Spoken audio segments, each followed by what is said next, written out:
Ready to start? Okay, very good. This is the consent calendar of July 7th, and the first item is C1 and 3578 Toro Canyon Park Road. And we have 5 comments. So the first one is returned with full details, including colors, materials, lighting, landscape details, and architectural details. So do we have the applicant here? Yes, good morning. Hi, good morning.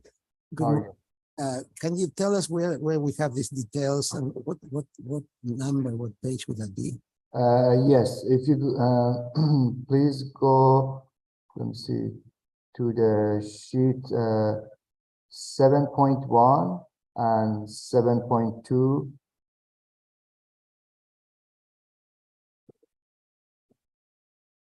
Okay, is that like page I'm sorry, it would be page 22. 22? Okay, excellent. Yes. Let's take a look at that.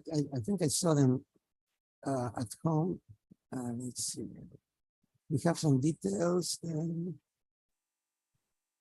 There we go. Okay, good morning. Okay, and that's it. The parapet detail over there. What else? And the details on the next one, right? Or Yes, sir. 23. And there's like the sample and the layout of the door and window. Go And to the 21. Go to 21. I think that's where they are. Up. Yeah, there we go. We got some detail. We got door detail there. Okay, very good. And then the number B is the pedestrian pathways and hardscape. The second comment, show details for pedestrian pathways and hardscape between residents and accessory structures. So where would that be? Okay, if you look at the site plan, which would be, I believe, on the page 9, if I'm not mistaken.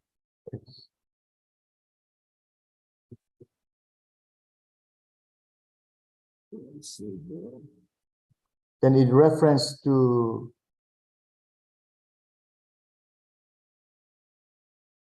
right. It has a 2 different pathways. It shows on this plan and also on the landscape plan with the color differentiation. The landscape plan would be on page 12, right? on I think the landscape plan is on page 30. I'm sorry, page 29.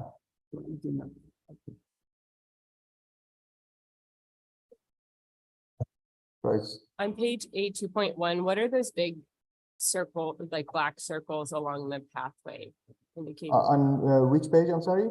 A2.1, so it's sheet 10, I think, or 9. 9. Oh, the site plan. Those are the lighting for the pedestrian pathway.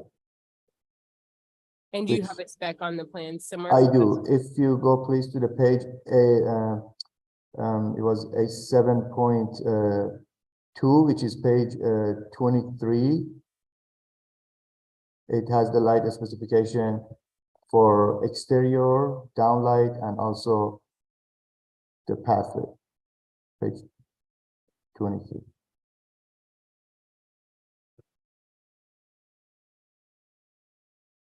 You're the one on the right side. This is on the top of that is for the pathways.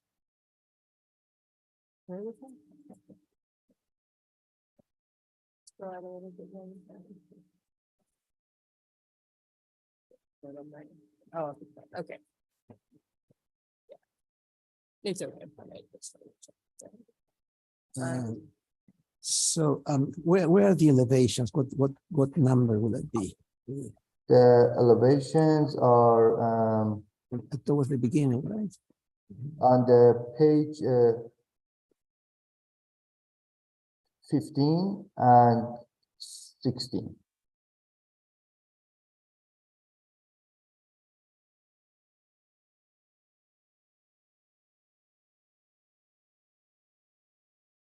So all the material on the exterior has been specified, and on the keynotes, their reference where they can be with the page 7.1, 7.2, and 7.0. Okay, They have their Good. details on it. okay, let's go down the list. D, include 5 zones on landscape plans. Right. Just to mention that this notes was provided on the hearing that we have on the 11/8/2022, and we addressed that on the hearing on the February 3rd, 2023. But it is on the page landscape plan LP 4, if I'm not mistaken. Is that clear? I think LLP 4. They were revised to show all the new vegetation that they're for the fire hazard for Okay, high fire hazard area. and close enough? They were restudied again and they were added from the two previous Okay. plans that they were submitted. So,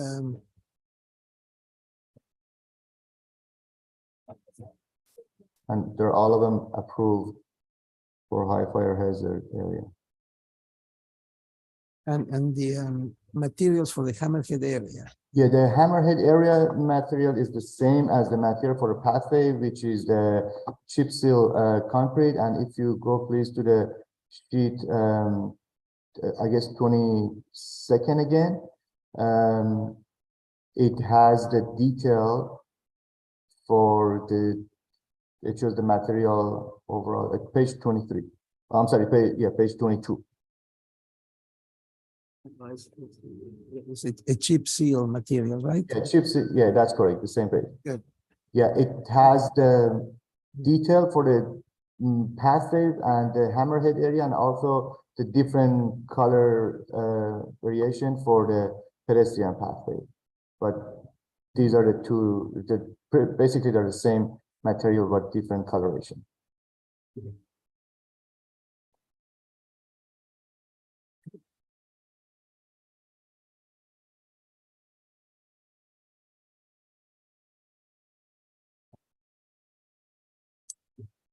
What do you think, Kaylee? And Yeah, that would be, this is not an official comment, but the Italian Cypress, the fire department may have a comment on, even though they're outside of that first zone. Just because they're. the fire department has already seen that and they approved it, and the plans that you showed it, Okay. they were okay with the chip seal. We're good? Okay, we're good. Thank you. Okay, thank you We'll so much. approve it, during the meeting. Thank you. Thank you very much. So we move on to item C2, which is 1453 Orange Grove Avenue in Santa Barbara. And yeah.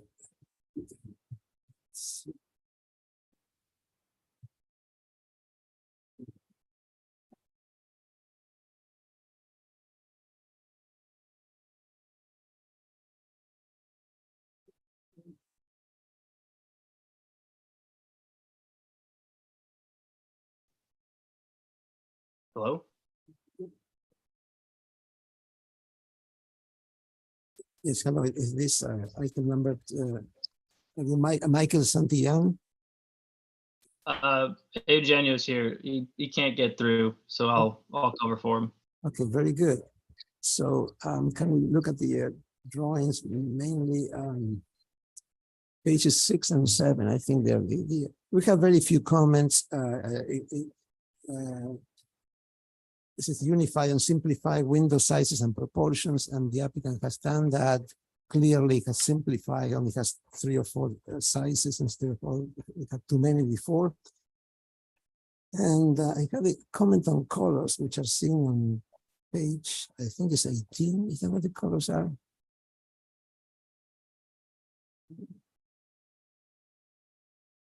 Yeah, here we go. You can enlarge that one. So the windows are, what color are the windows? Is it? They're white. The windows are white. Is that because they're vinyl, or what's the story?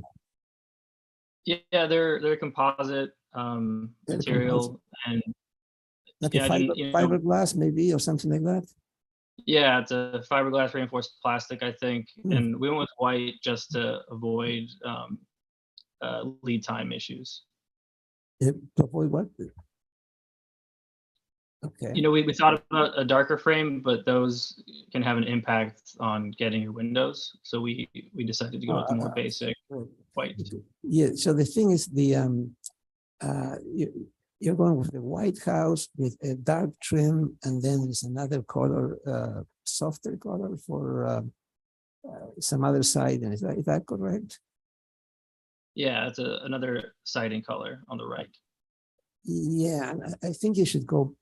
I mean, usually we have the houses with the body to be darker in order to, to become smaller, to fade. It really kind of shrinks. I mean, that's the more traditional size, the more traditional approach is to have a darker color for the body, and maybe, add color to the windows. But, if you're stuck with white on the windows, I understand that, but you could have a different trim, and then a different trim color, and a darker body color. But if you go back to the elevations, and I mentioned that because it's not a little house. It's a rather big house on the hillside, and this it will be a lot more impactful. Have you thought about that, or I'm not, I don't remember discussing. Does the board remember discussing colors before, or not? Yeah, The colors have been available for some time now, haven't changed, but we haven't discussed it. yeah, yeah. I think you gotta revise those colors.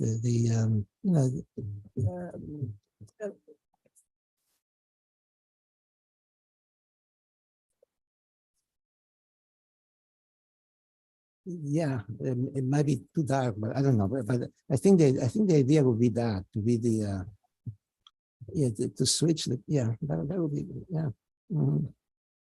That would be one way. I feel pretty strongly about that. And generally, I don't argue with people about colors, but a white house, white siding like this, it's quite a bit. So that's what I would recommend to the board. We can have this, we can have the full board listen to this in a few minutes, or you can maybe acquiesce and figure out how to come back with a different color scheme. You're still able to submit plans to the building, because you have a preliminary, and the only decision to be made is about colors. So that will not stop you. But I'm reluctant to issue final with those colors. Yeah, it's a little unfortunate that it would have been an easy change on this revision to not have those comments, but it's whatever you guys want. So Yeah, can you show us the colors again? I just don't see it very well. It looks like a dark gray, but Yeah, can I just ask, have you guys looked at this in elevation with the colors? Because it's gonna look like the trim is a little black stripe in between a white house and white windows. can you enlarge that really? So those are not realistic colors, right? I mean, that's not. It says Arctic white. The Arctic white doesn't look like that. And you know what I'm saying? This is hardy panels, and what does it say? What does it? The grays? Yeah, misty gray. Well, misty gray doesn't. It's not that as dark as it shows in that photograph. So that might work. Yeah. If you're willing to try to, let me backtrack. I think we should come back with a color board, with an accurate picture of a color board, and we're showing a darker background and for the house, the main color of the house to be darker, maybe some kind of a gray. I'm not sure what that gray you're showing is, but it will be some kind of a warm gray or some other color, typical siding color. And as I said, you can still submit to the building department. It will not stop you. Is that correct? Yeah. Yeah. Usually they can submit.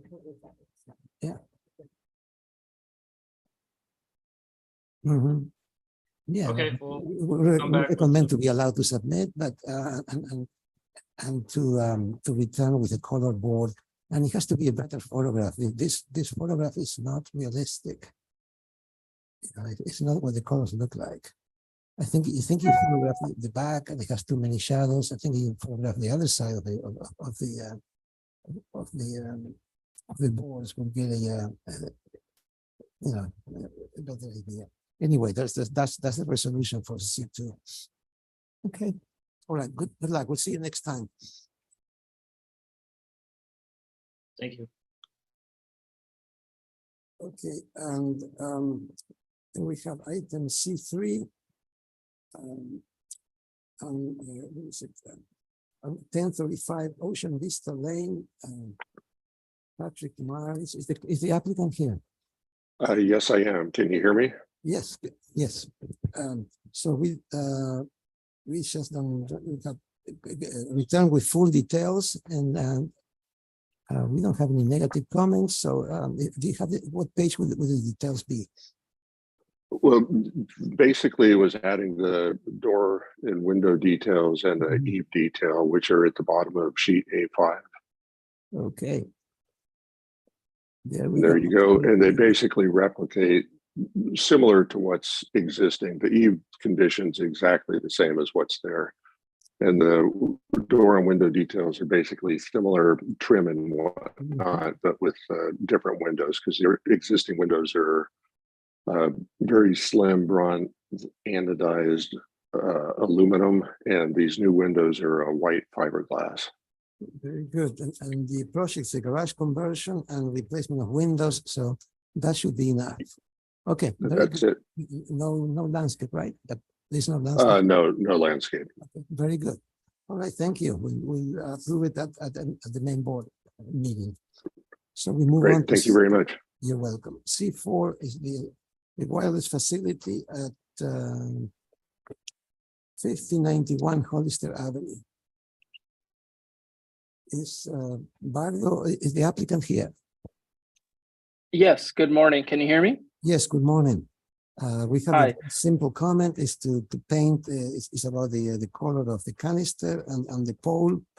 And it looks like you've done that, right? So, Correct. yeah, okay. So, Yeah, so we revised the photo sims and we added notes in on the site plans for the contractor to paint the antenna and the cross arm. okay, perfect. Thank you. That's all we need. Thank you. Thank you. C5, it's 2150 Ortega Ranch Lane in Summerlin.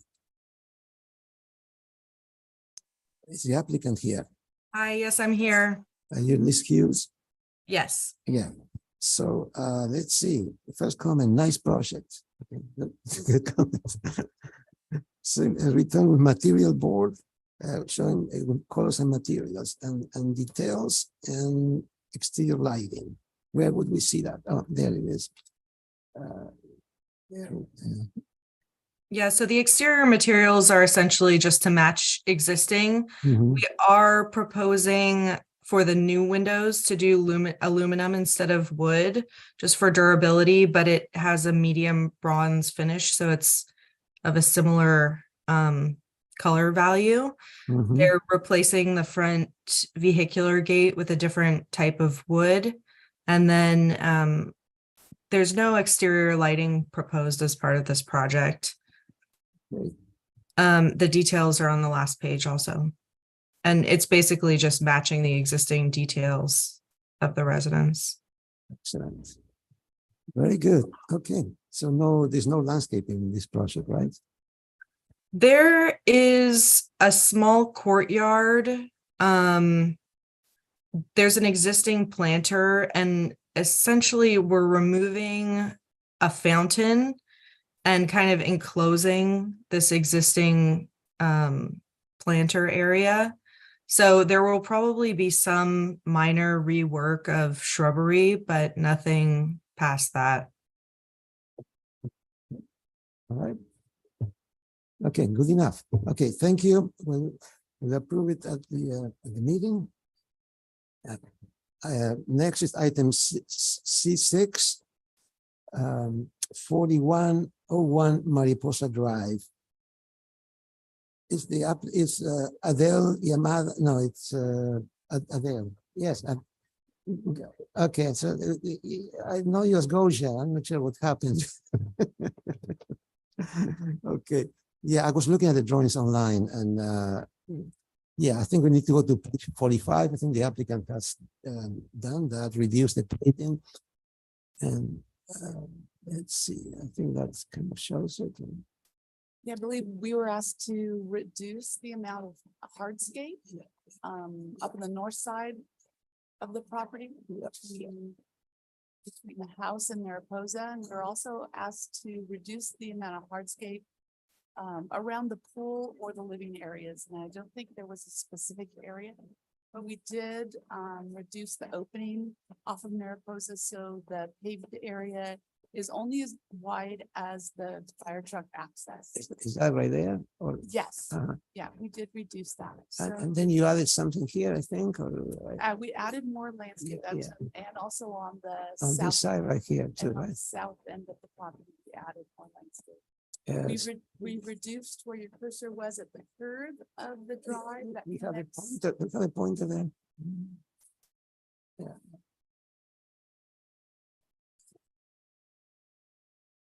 All right, thank you. So at the curve here that connects the Mariposa to the Cantera Drive, we reduced that to 17 feet. Mhm. It varied in width, but we reduced to about 100 square feet out of that area. On the Mariposa Drive, we were able to reduce the paving by about 350 square feet by reducing the width of the opening at Mariposa, which is here. Mhm. And in doing so, then we were able to pull this guest parking and turn around a little bit tighter. Okay. Other area that we removed was landscaping at the pool. So this landscape or the hardscape area here increased the landscape between these two patios. There is a change in elevation, but we reduced about 310. Well, Added additional planting. So the landscape plan was a bit sparse, so we added some landscaping here and kind of reinforced some of the existing planting areas. excellent. Yeah, yes, okay, perfect, very good. So we'll approve it at the meeting. Thank you. Okay. So that concludes the, This is Willow. I was just wondering, that one's on for preliminary on consent, so would it be directed to return for final on consent? oh, that's right. Yes. Yeah, you won't have to submit anything. Okay, thank you. It's ready for final, really, right? Is that right? Yeah. Yeah, We're not allowed. apparently not. We return it for preliminary, so. Okay, so yeah, we return to final on consent, but the applicant doesn't really have to show up. Just resubmit the same thing. Okay, very good, thank you. That concludes the consent calendar. Okay, thank you, Mr. Peugeot. Not bad. Okay, so let's go ahead and call to order the S-Bar meeting of July 7th, 2023. Beginning with item number 1, public comment. Is there anyone from the public who would like to speak on an item that's not on the agenda for today? If so, please step forward or raise your hand. Okay, see no one. Move on to item number 2, the agenda status report. Jonathan, any changes? I have not received any request for continuance today. Okay, and so item 3 is the minutes from June 16th.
Yeah, on D, on E, excuse me, corbels and studying of detail is a I'm not sure what that means.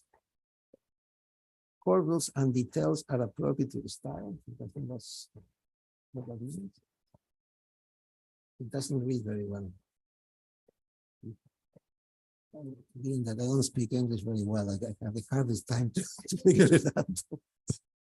We have Joe here. Who else can take it? I'm filling in for Joe. He's still on vacation. Corbels and studying, what did we mean to say? That because we were asking them to be to go in the Monterey style, and D talks about incorporate wood finishes, and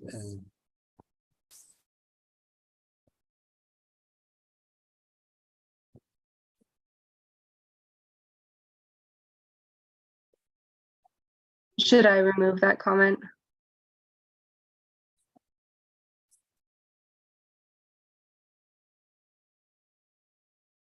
okay. All right. Did you hear that, Willow? No, I didn't hear anything. Sorry. For letter E, illustrate Monterey style details such as corbels, etc. Okay, got it. Thank you. Okay.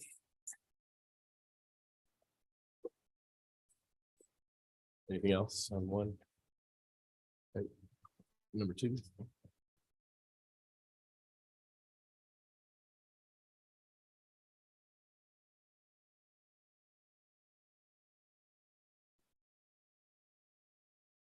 Yeah, that looks pretty good.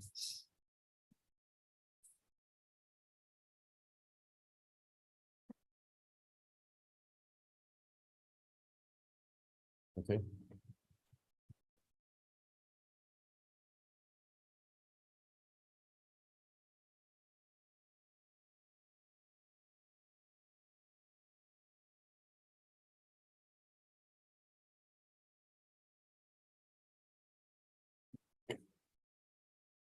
I think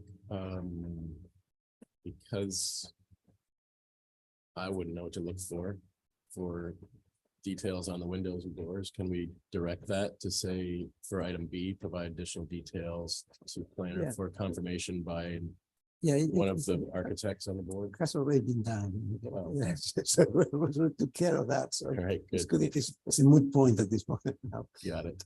Okay, we can move on then. Number 4.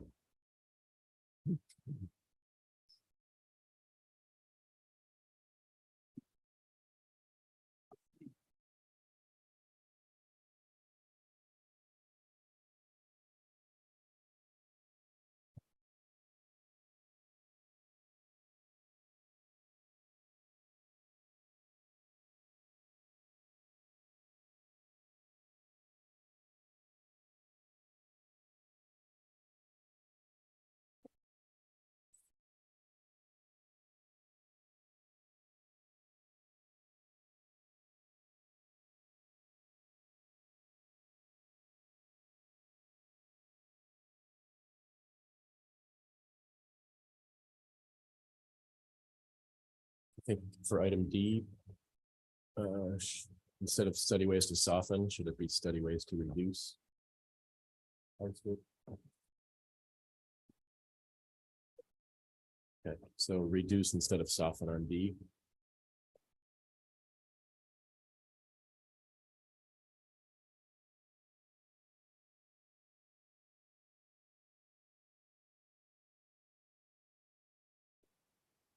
Anything else for 4?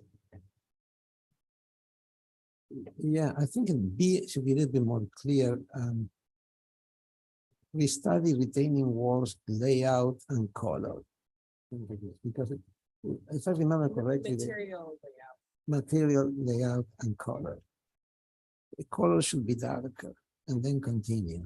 Size. I mean, my comment was more about, let's see. Yeah, I guess the rest of that comment, it was more about not using plaster walls to. Yeah, okay, so we study retaining wall layout, material and colors. Colors should be dark. Um, Instead of cycle benefit from, I think it's a little bit more strong the language because we were, Yeah. the message was strong. Consider or consider stepping the, instead of cycle benefit from, I think it's stronger to say consider or study or something like that, right? Yeah. Consider stepping the landscape down the slope and integrating, etc. Okay.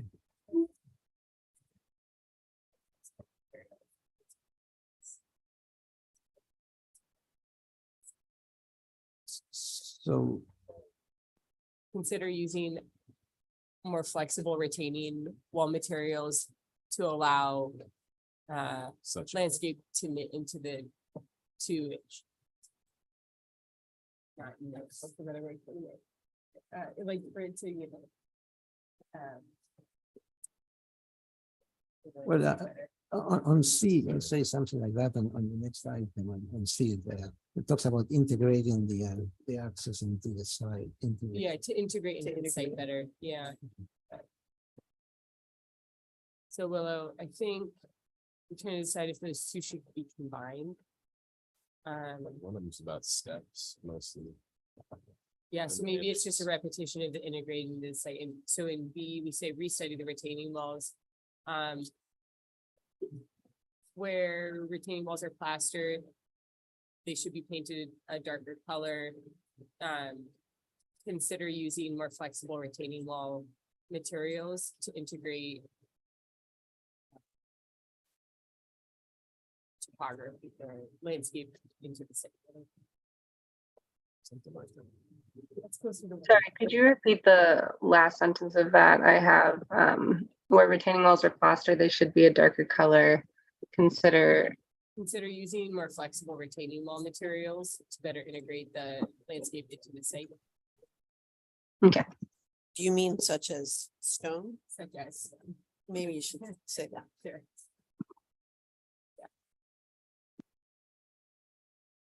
Got it? Yeah. You want to read it back real quick? So we can- Yeah, where retaining walls are plastered, they should be a darker color. Consider using more flexible retaining wall materials to better integrate that landscape into the site. Consider using more flexible retaining wall materials such as. Such as stone.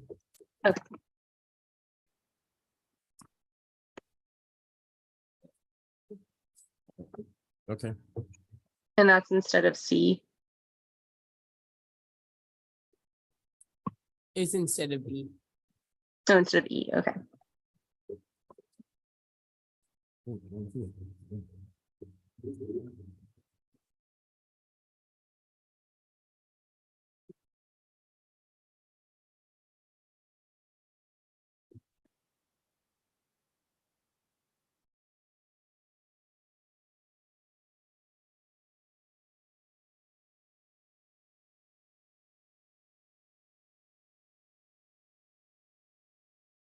Okay, going to the next one. To 5. Mhm. Okay. I have something on A. I would change the first sentence to read, return with better presentation and coordination of architectural details.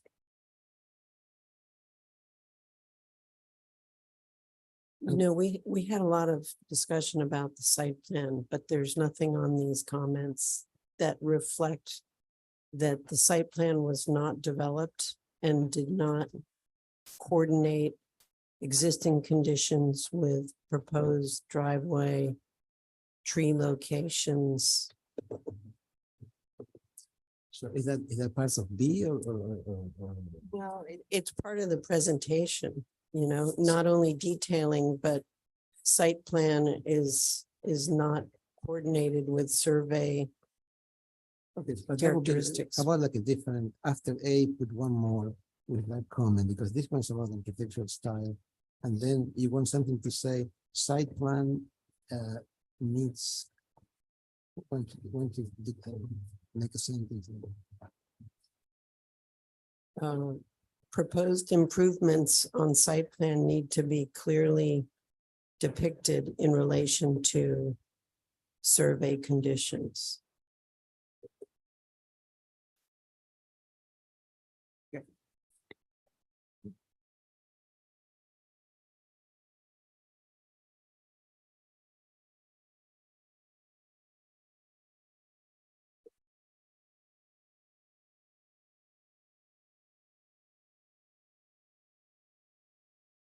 Anything else? remember, it was unclear even how the driveway came off the road. Yeah, okay. All right. Next. Okay.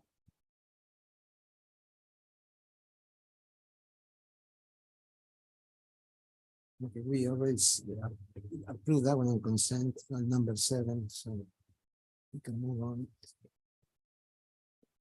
8.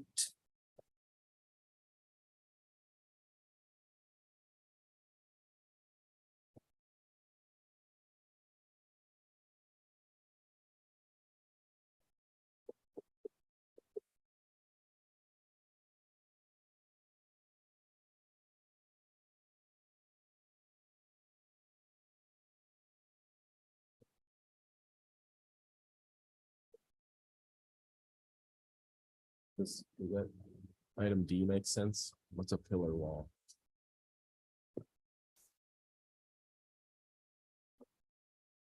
I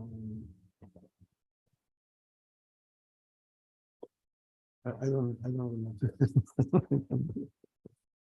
That's my emotion too. But is there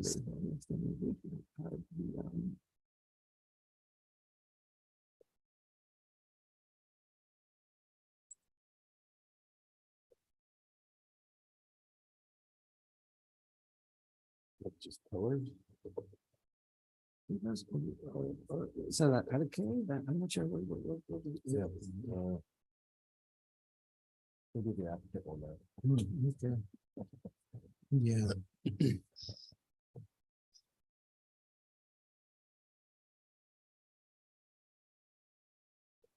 Okay, I guess we'll have to move on. Okay. Okay.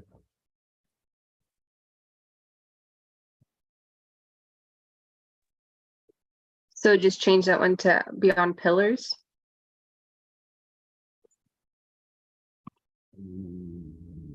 Probably makes more sense. Okay. Yeah.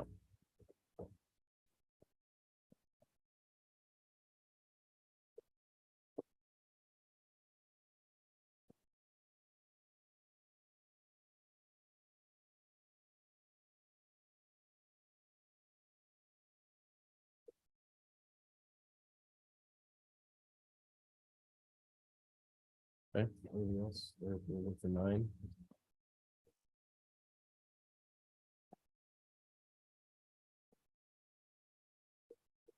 Right, number 10.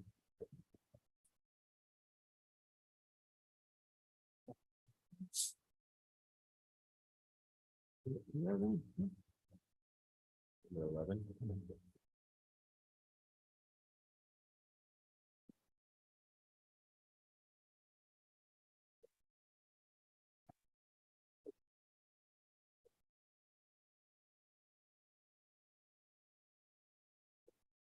So item C, Josh, that was you. It's not uplighting that we're trying to avoid. Oh, to avoid lantern effect. There's my details.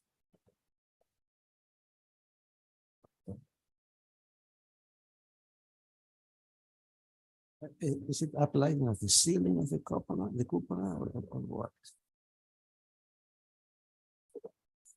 I think maybe just return with light details for cupola with direct reference that prevents uplighting and or lantern effect. That makes sense.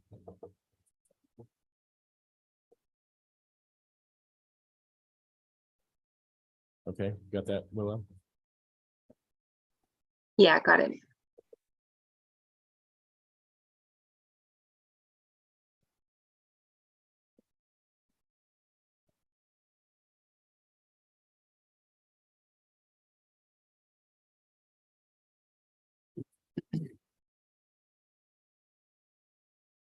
Oh, so item D. Return with hardscape plan that incorporates permeable paving at entry. That was in reference to the eucalyptus tree. So return with, to include permeable paving, preferably cobblestones at entry to lessen impact on existing eucalyptus tree.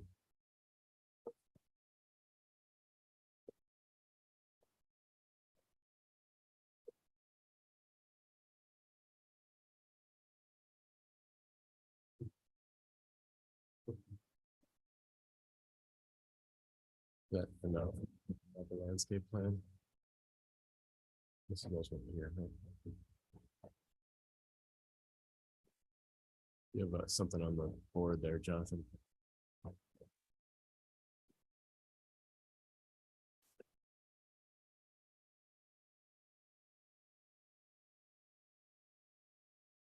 Okay, well, I think that's okay. Yeah, number 12 then. Unless there's anything else for 11. Okay, 12.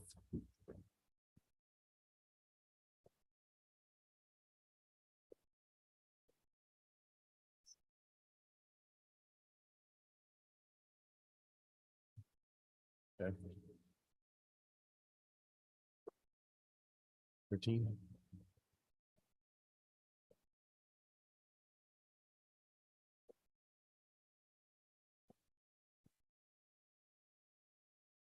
Right? Okay, good. So make a motion. I make a motion to approve the amended minutes.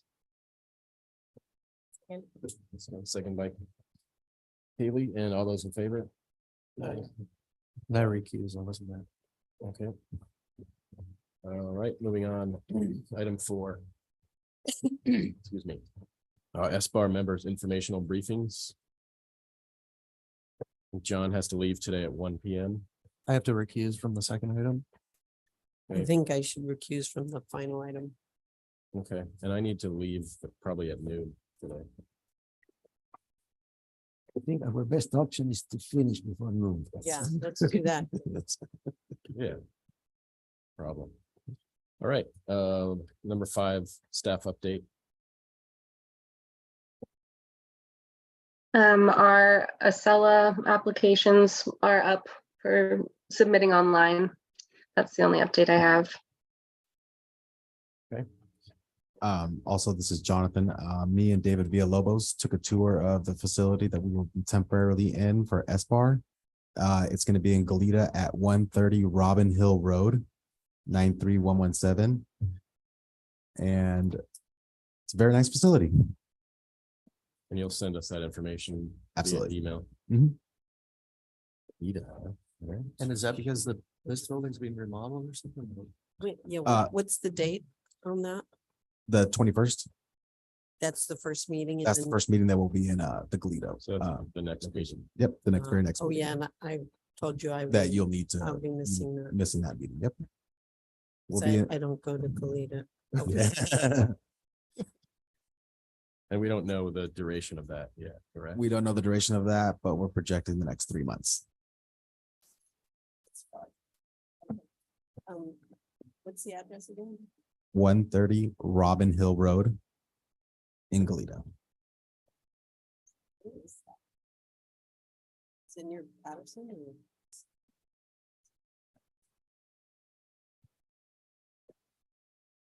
Good. Okay. Are they going to put a window instead of that door over there? Or what? Or a glass door maybe with natural light or? Unfortunately not. No, They prefer we live in a- and no HVAC improvements.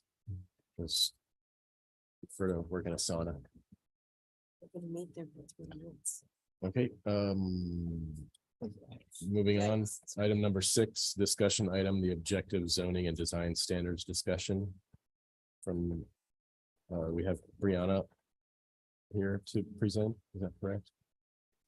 Yeah, good morning, everyone. This is Lila Spring, and I'm here with Brianna. We are from Long Range Planning, and we are here today because the state has been creating additional opportunities for developers to have projects approved ministerially, meaning without discretionary review, and that includes any kind of discretionary design review. And in response to that, earlier this year, the Board of Supervisors adopted a set of objective design standards for multifamily and mixed-use development into the Land Use and Development Code. And we are currently in the process of developing something very similar for the Montecito Land Use and Development Code and the Coastal Zoning Ordinance. And so we are here today to ask for a representative to join with representatives from the other BARs to give us some feedback on these standards as we develop them. We are hoping that this would take place over the course of 1 or 2 meetings.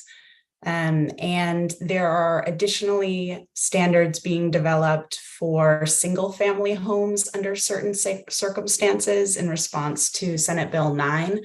And so this group would ideally also provide feedback on those as they are developed. They're in an earlier stage, but we're hoping to try and combine the meetings if it works out. I'll volunteer. This is Josh Bloomer. Sorry, could you say your name one more time? Josh Bloomer, L-U-M-E-R. Wonderful. That's all we have. Thank you so much. Good job.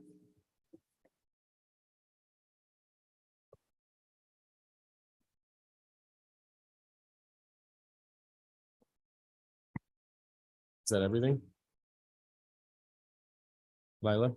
Yeah, that's it. That's everything from us. Okay, great, thanks. Let's move on then to the consent agenda, Mr. Pujol. Yes, item C1. Yeah, was approved as submitted. That's 3578 Toro Canyon Road. Item C2, the windy new dwelling at 1453 Orange Grove Avenue. We had the project is fine, except that the colors seem to be inappropriate, so we continued for the next meeting. C3, 1035 Ocean Vista Lane. The SL addition was approved as submitted. C4, the wireless facility at Hollister at 5091 Hollister Avenue, approved as submitted. And C5, the King additions at 2150 Ortega Ranch Lane, approved as submitted. And C6, the parking modification at 4101 Mariposa Drive was approved as submitted as well. So I'll make a motion to approve those items and to continue C2. Just to clarify, C6 will come back for final on consent. We come back on.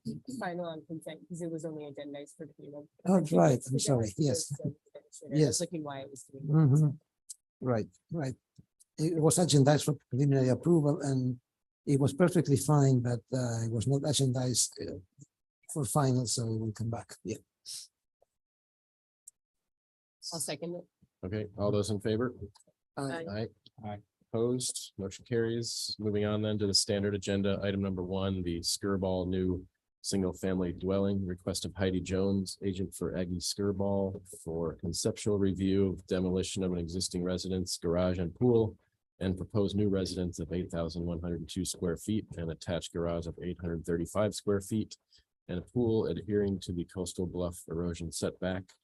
This is located at 4335 Marina Drive in Hope Ranch. First time seeing it. And just for the record, I consulted with this owner a few months back, so just wanted to put that on the record. We have an applicant here. Your name for the record, sir? Yeah, I'm Bill Wolf with Pacific Architects, and we have James Adam, the building designer, should be online too, so. Okay. Zoom. So whenever you're ready, Bill, I'm gonna set a timer for 10 minutes. And go ahead and walk us through it. Yeah, so it's, there's an existing house on this lot at 4335 Marine Drive. It's a two-story home, partial two-story anyway. The house sits very close, fairly close to the left. You could probably move to the site plan there. That plan there, I think. As you can see in the red, right in here, that's the existing house. We have, of course, a bluff retreat, the green line and the red line. The red line is our line Steve Campbell established for us so that we need to stay behind that. So the new house, of course, is going to be behind that line. The second story on the home currently exists right in here, and you can see it in that image right there. So it's kind of on the left. Of course, it's much closer. Majority of the house that we're going to do in the new is going to be situated here, obviously behind the line. And the second story portion, which is a very small portion, is going to sit right here.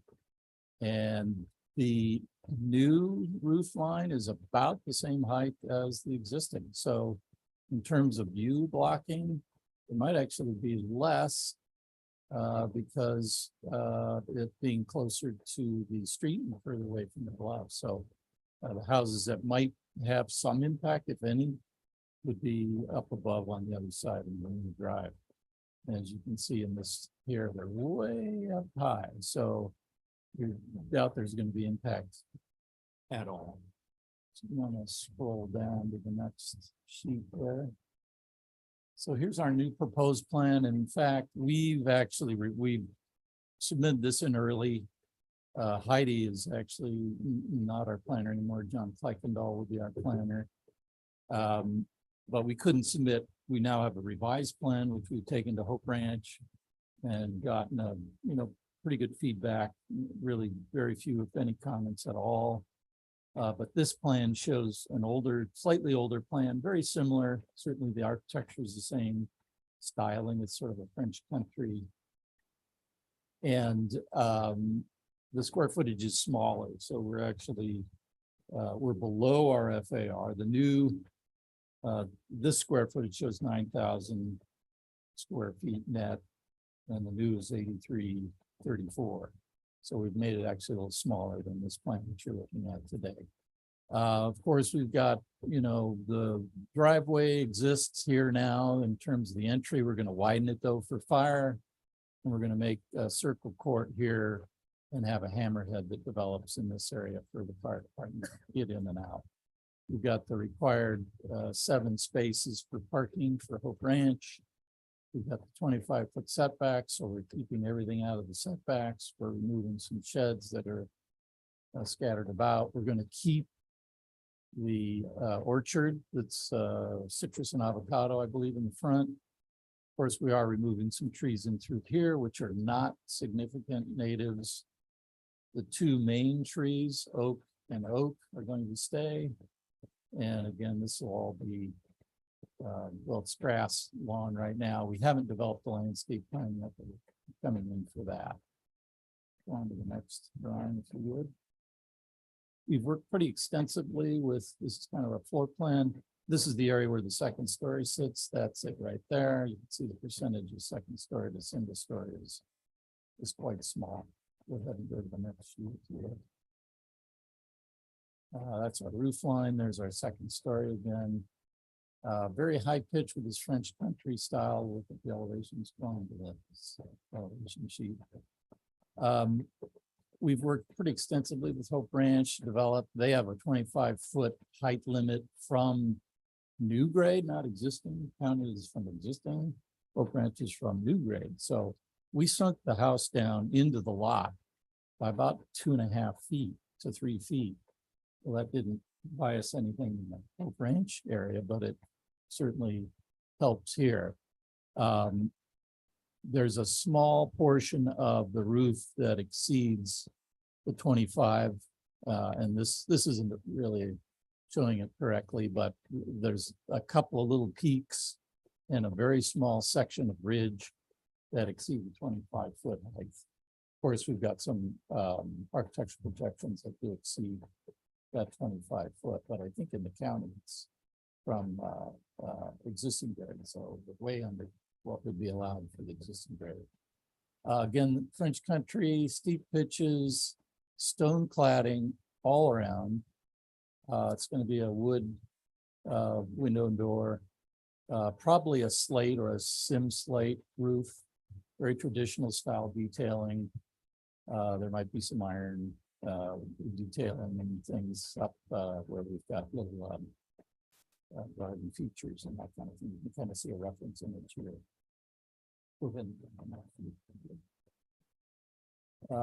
This is our west elevation. This is what would be seen from the neighbor on the one side.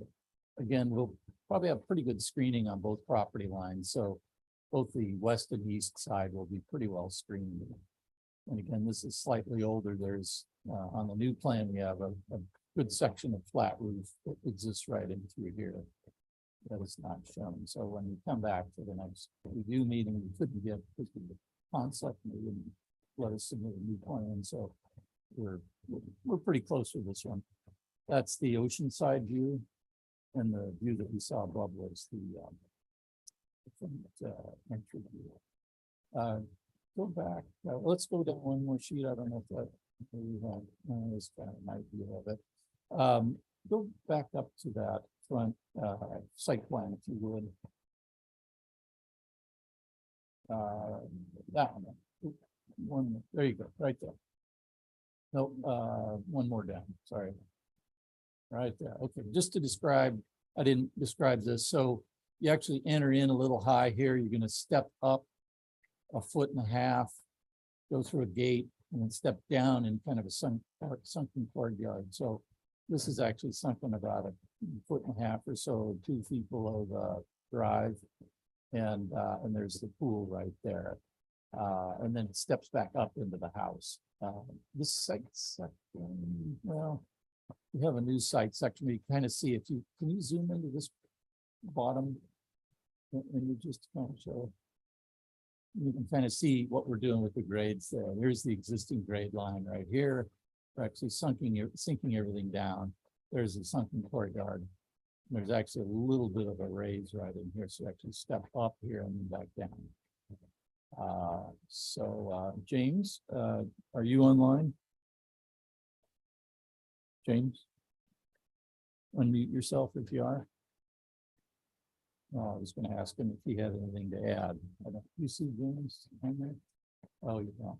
Maybe he wasn't able to connect.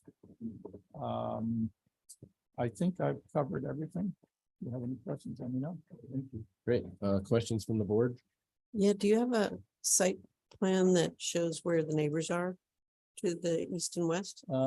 Yes. So go back up to the top there. There. That one, if you want to zoom into that, that'll show. And so, Valerie, this area, I think this house I know is getting redeveloped. You may have seen that one already. And there might even be some remodel work on it. Again, there's quite a bit of distance here. This is like a little, very small home, and I think the new home is going to be sitting again. Everybody's getting pushed back off the bluff. So away. Is this a structure? It is. Property line sits through here. And you don't really notice that. It seems a little closer than reality. But we're 25 feet off the side. I think when you come back, it might be helpful to add the neighboring structures to the site plan so it's a little more clear. Sure.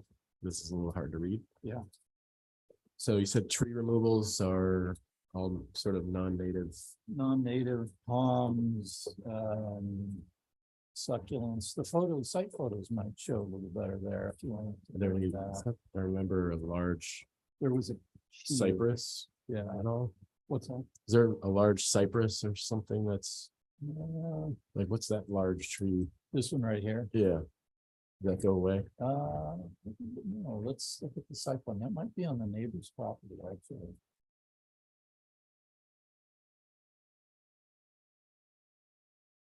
Might have to go to the survey. Page, right? I can zoom in. Over here. What's this right here? You zoom in that a little bit.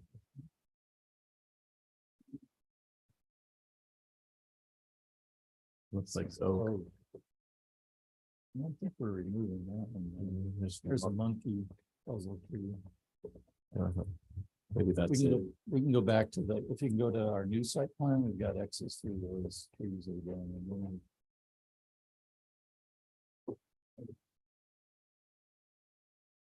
So that.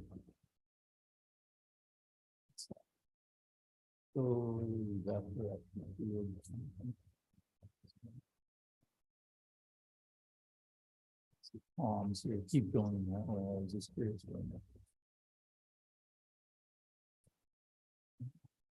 That one's not labeled. So where would that oak? I don't know. Yeah, we zoom out a little. And just go back and forth. So Like that. It seemed like it was closer to the property. Mhm.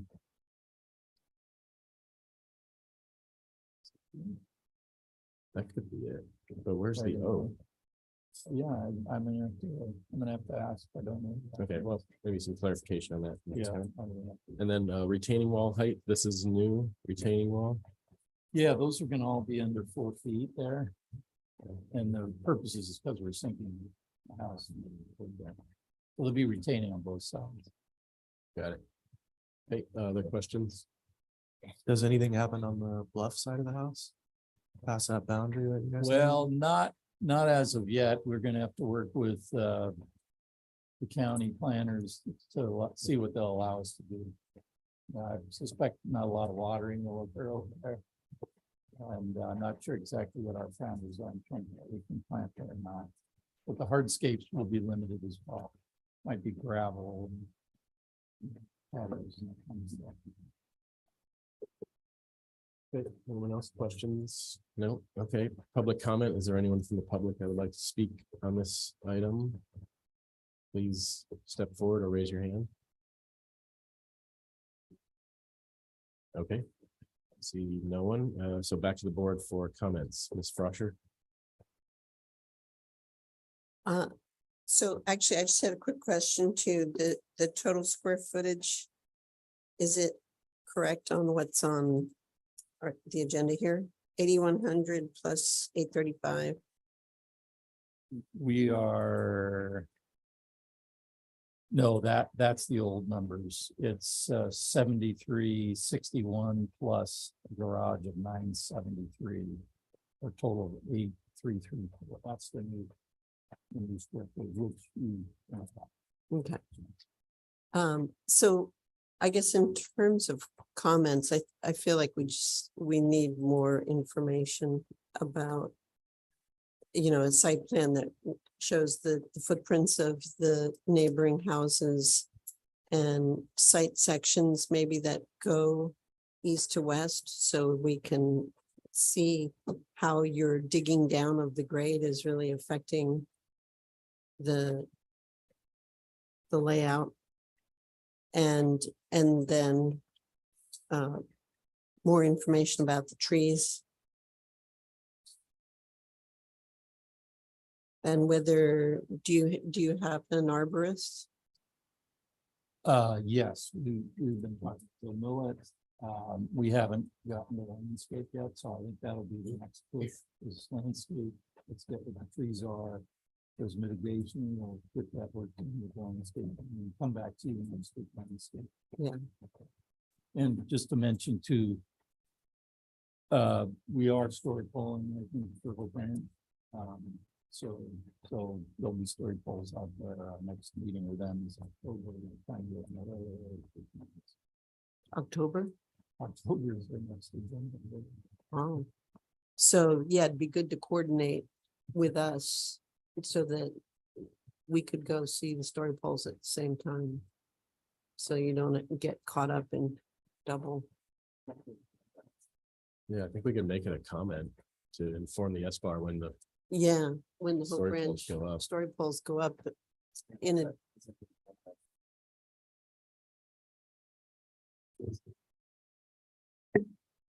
How does that get agendized for the general public? I What's the assume it procedure doesn't there? for S-Bar through Hope Ranch. Well, Hope Ranch will notify the neighbors.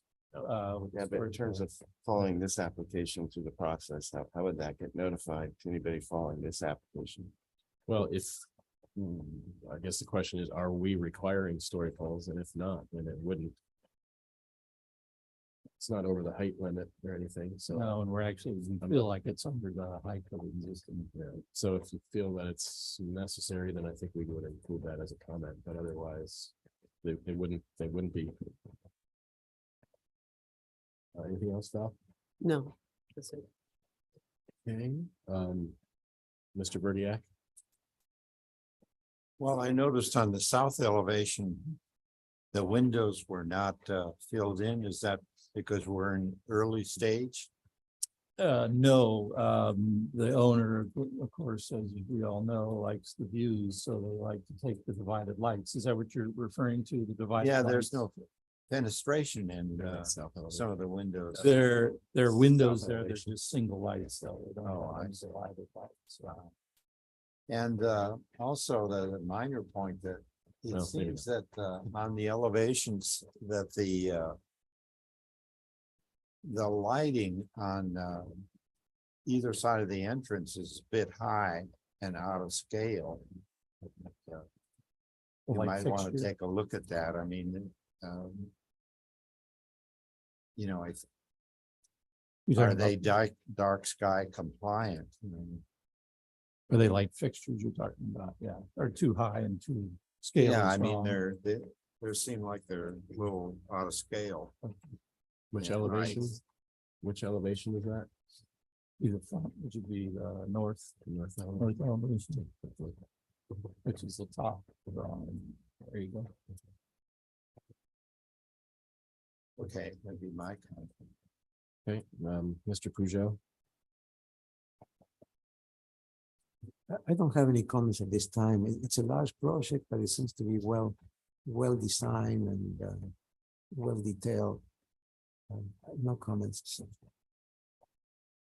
Okay, Ms. Grubb? I don't have any comments on the landscape yet. I think.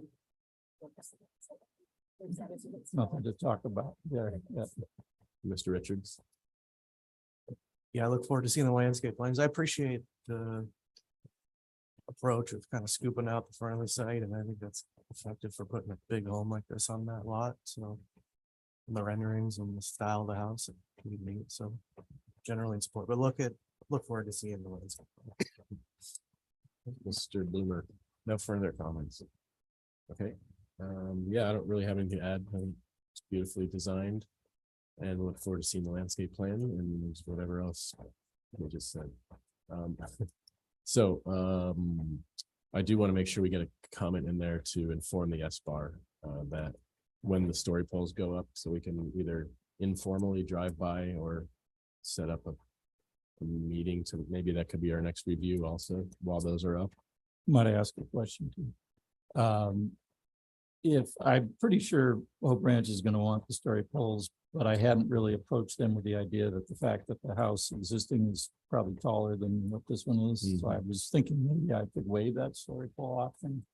If that's the case, is that okay with you guys? If you want to see story poles or not, that Right. I just wanted to see if there's a requirement from you. Is there any portion of this proposal that's taller than the existing house?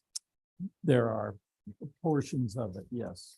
Yeah. It's just, we've had a lot of activity in that area, and there's been a lot of story pole issues and neighborhood issues. So we don't want you to get caught going backwards. Enough said. Yeah. I agree. So even I'm, if, I'm pretty sure Hope Grant's gonna want them. so even if it's an abbreviated story pole plan, it could be just showing the highest points. I'll submit that plan to your planner, is our planner, once we get assigned one, then. Okay. And then, Can I ask, do you have a drawing of the new elevations with a dotted line of the existing elevation? no, but I think that'd be a good idea to do that, Okay. so maybe from two sides. Okay, great. So return for further conceptual / prelim. When ready? Okay, great, thank you. Thank you. All right, moving on to item number 2, 4135 Lago LLC Residential Addition Accessory Structures. Robert stepping down. This is request of Kurt Magnus, agent for Joanna Sheffen, for further conceptual and preliminary approval of an addition of 1,071 square feet to the existing residence, a new garage, which both require a setback modification to reduce the 75-foot required front yard setback and the 25-foot required side yard setback. This is 1.5 acre parcel located at 4165 Lago Drive in Hope Ranch. And then we've seen this twice before. Last time was April 21st of this year. Do we have an applicant here? Please state your name for the record.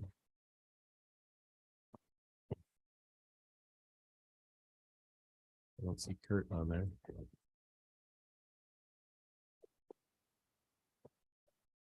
All right. Well,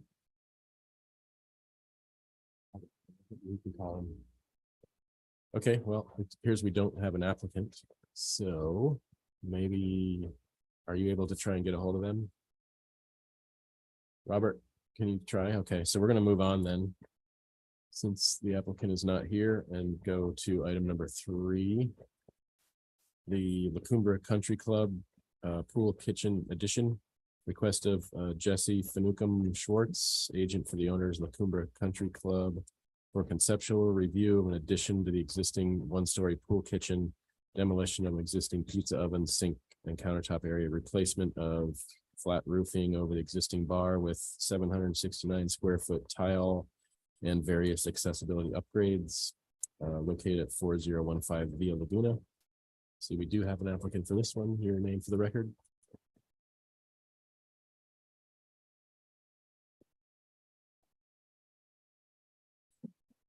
There we go. Good morning. Thank you for your time today. I'm Jesse Finnegan Schwartz with Anacapa Architecture. Hi, Jesse. So pretty minor project. So I'm going to set the timer for 5 minutes.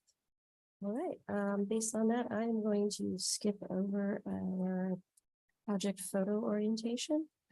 And let's head to page 15 of the book and take a look at the areas of addition.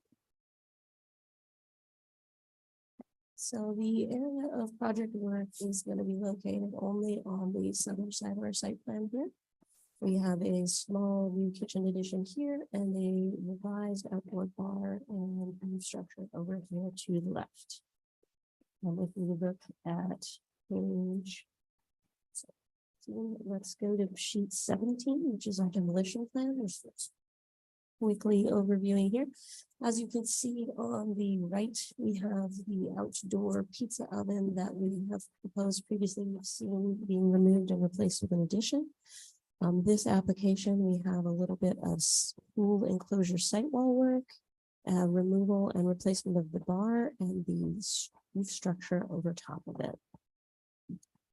So if we want to shift to sheet 20, floor plan A101.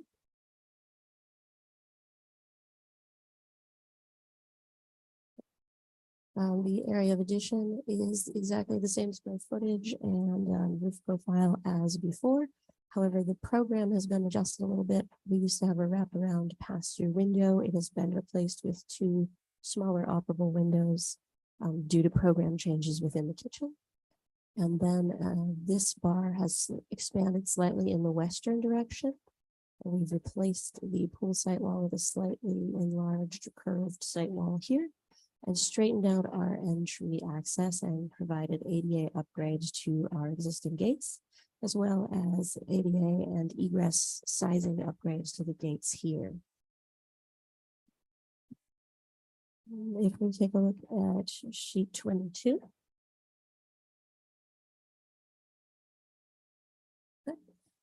Here you can see a proposed roof plan, no changes to this area of the roof. This roof has been replaced. It was previously a flat roof. We're proposing a gabled roof. Per our recent submittal with Hope Ranch, they requested we remove these two gables here, which we will be bringing forth at our next hearing, hopefully for a preliminary final. Let's look at sheet 24, please.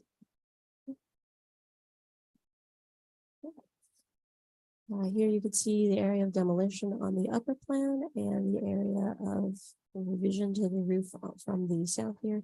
This small gable will be removed as a part of our other hearing. Let's take a look at page 25.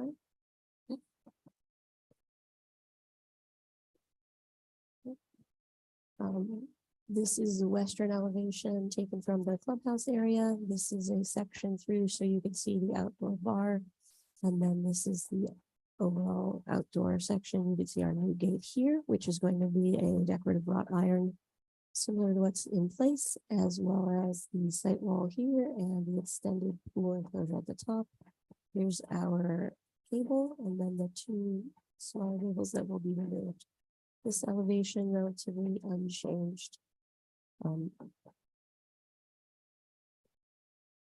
Let's look at sheet 25. Oh, sorry. That's the one we're on 27 there, or 26. What's next? This elevation is where the majority of the work is visible from. It is basically from the pool looking towards the structure. This is the area of existing pizza kitchen, area of existing bar. As you can see, we are proposing a little gable. We are keeping everything below the existing height of the building. We're adding a small window in this area where we previously had that pass through. And then we are proposing our new roof structure here.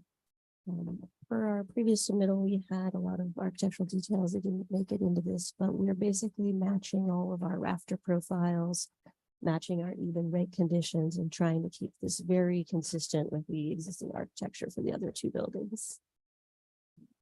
And then you can see the new bar structure. We're adding an ADA portion over here and extending the bar just a little bit this direction.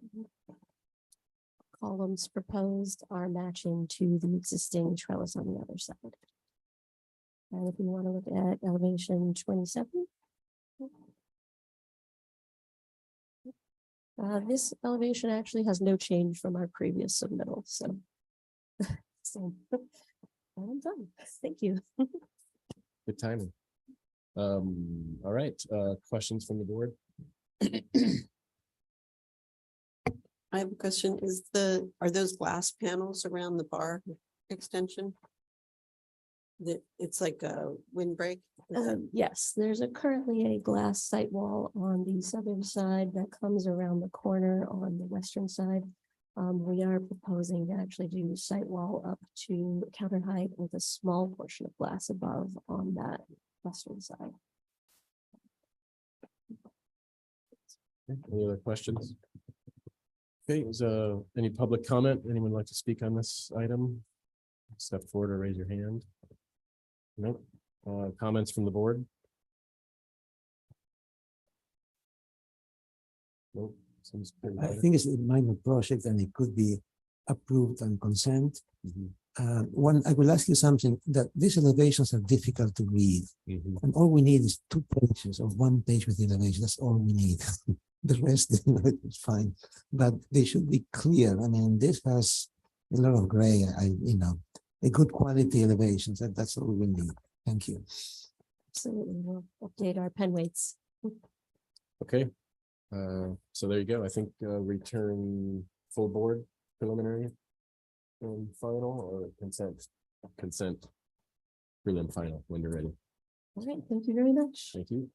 Okay, going back then to item number 2, which is 41. Is that right? Yeah, 4165 Lago Drive. And I won't read through the description again because I did that. but we do have our applicant here. Sorry. Yeah, no problem. So Kurt Magnus is here, and I'm gonna go ahead and read the SBAR comments from the last meeting. A, provide clear site plans and elevations clearly showing existing versus proposed. B, modification is minor in nature and acceptable. Additions are logical extensions of existing house. C, driveway, proposed hedge and fence appear awkward in relationship to the front door. Study configuration of fence to return to house rather than adding a gate in front of the side door. Gate and side door sequence is too close together. D, consider consultation with landscape professional to study use of hedges along front elevation. E, clarify the finish on the fence and provide a conceptual landscape plan. So whenever you're ready, 5 minutes to show us what has changed. Okay, my name is Kurt Magnus, architect on the project, and we're just here for the modification for the side yards or front yard setback along Camino Medio. So that's the 75-foot setback, and we're encroaching into it mainly because the house was built in it already. There's an existing site plan. I think you go down one. Yeah, so that's the way it is now. And so we have to add this wing over here as it's kind of like a railroad car, you know, they get to go from one room to the next. So we wanted to add a hallway along here. And then this is kind of it was a breezeway where you came in with the cars back in the 50s. And so we're enclosing that. Then we're adding a two-car garage right here so that she doesn't have to walk all the way from this garage barn structure. So one of the problems, I guess, if you guys didn't understand what was there and what wasn't. So hopefully, I guess rolling in the next. Yeah, so this is the hallway we're adding. This is where we're closing that area. This is the garage. We're doing work back here, but that's out of the modification. So I guess continue on down to the landscape plan. So we hired Robert to do a landscape plan for us, which is came out really nice. I think should be towards the end.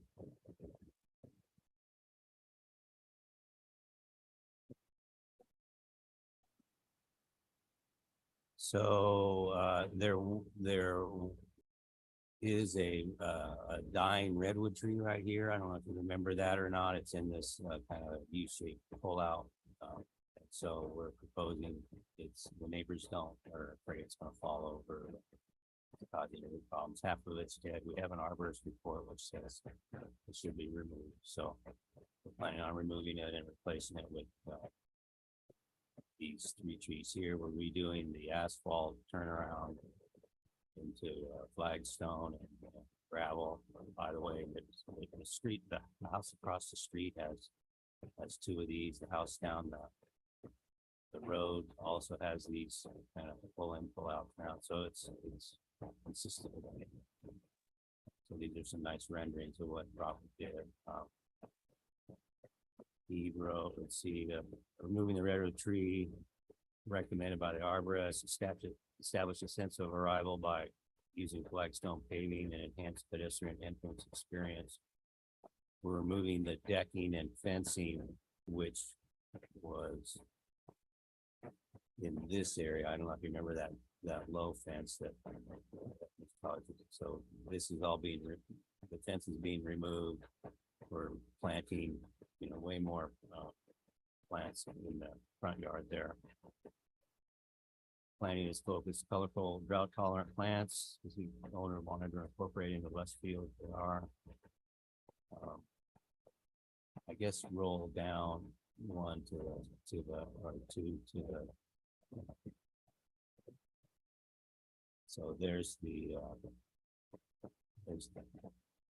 redwood tree. The turnaround as it is now. Here we are here. This is the house across the street with its turnaround. Here's the arborist report.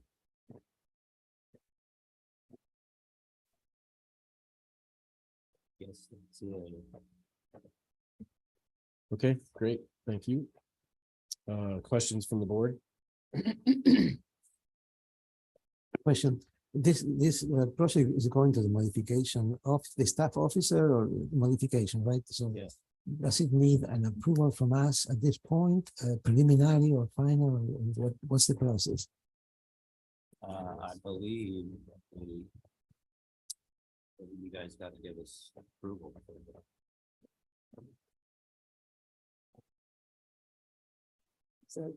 This is Willow. Modifications need preliminary approval before the planner approves them.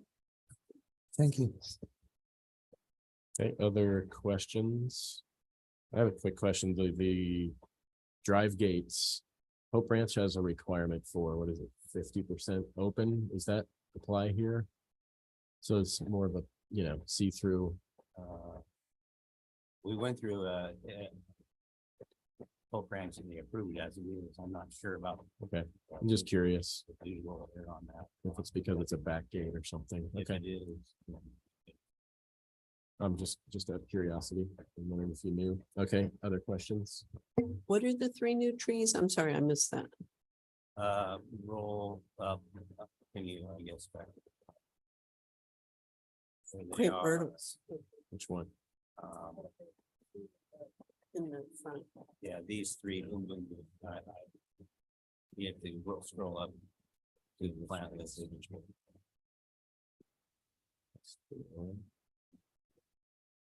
I don't back there. And Bob did a great job of landscaping.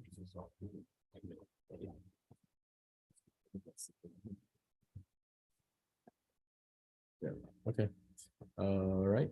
I think that's it for questions. Anyone from the public would like to speak on this item, please raise your hand. Okay, see no one. Back to the board for comments. Anyone? Comment. I think it's made a big improvement relocating the entrance.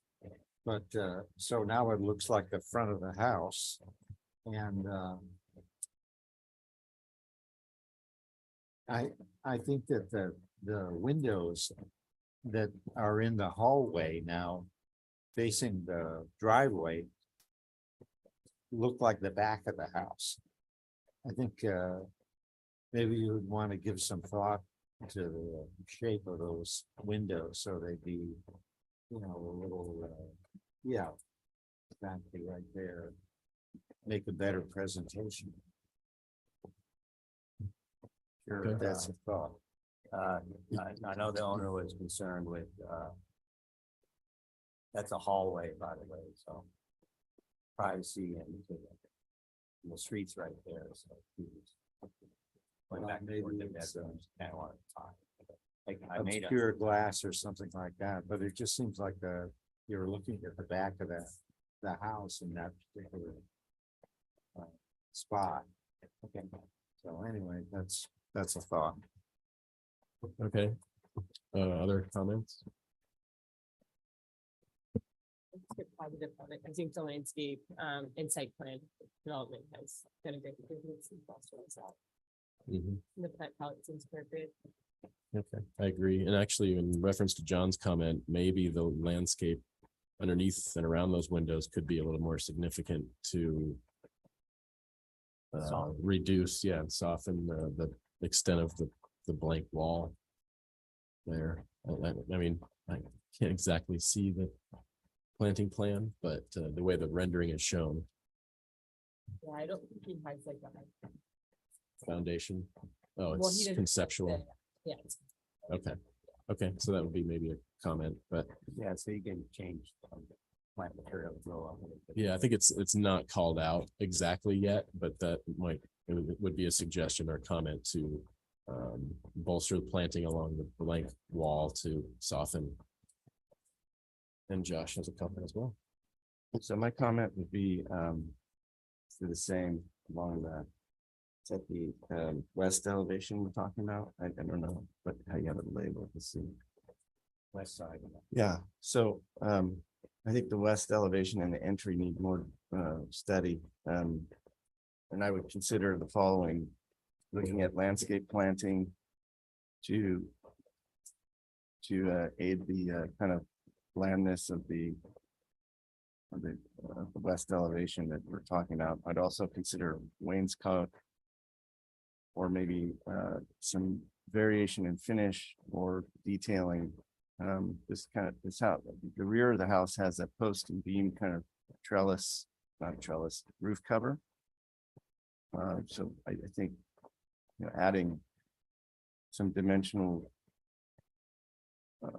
trim and lumber to the front entry to create more of an architectural detailing that's consistent with this style of house would be something that could be looked at, but the entry certainly looks to me, this is not for the record, but just side comment here, just looks to be somewhat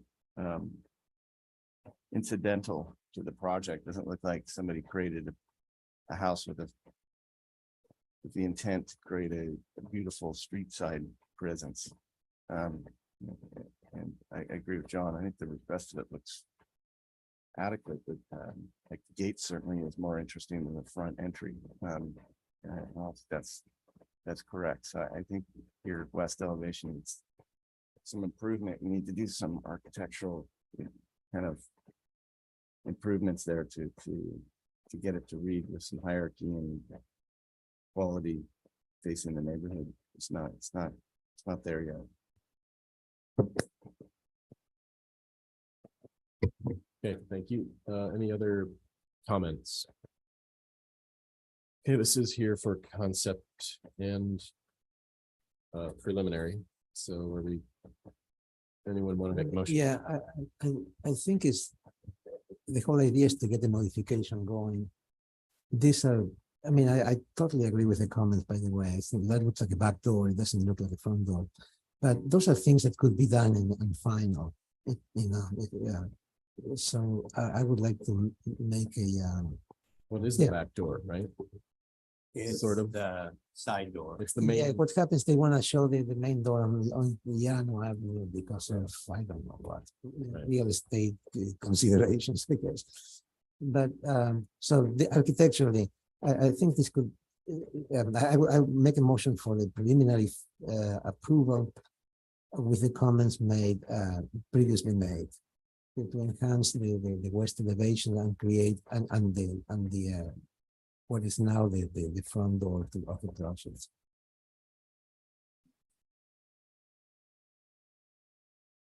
Right, the board supports the modification because of the existing conditions and the character of the lot in the corner. Mr. Chair, I'll second.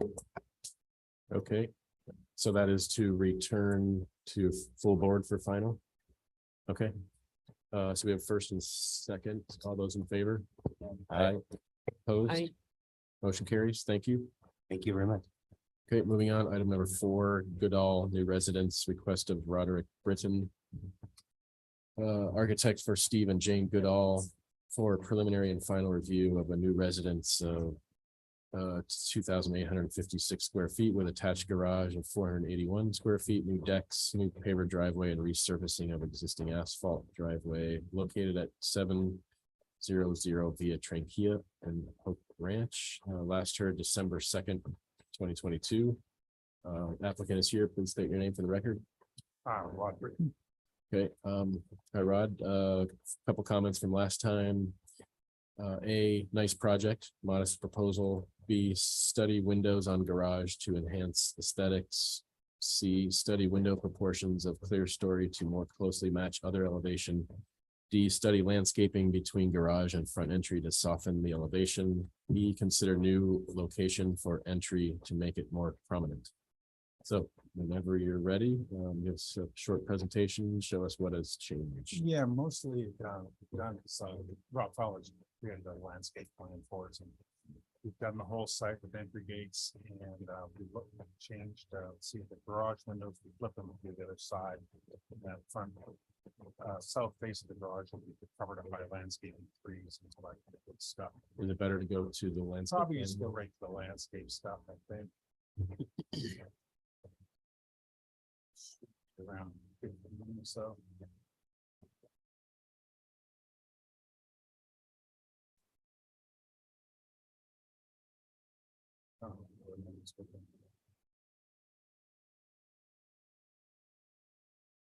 We've got final approval from the Pope Branch. We had some lighting issues with the wattage. But this is what Rob's done for us.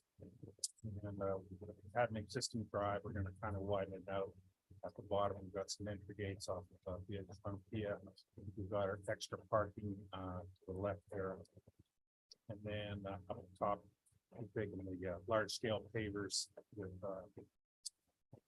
grass through between the pavers.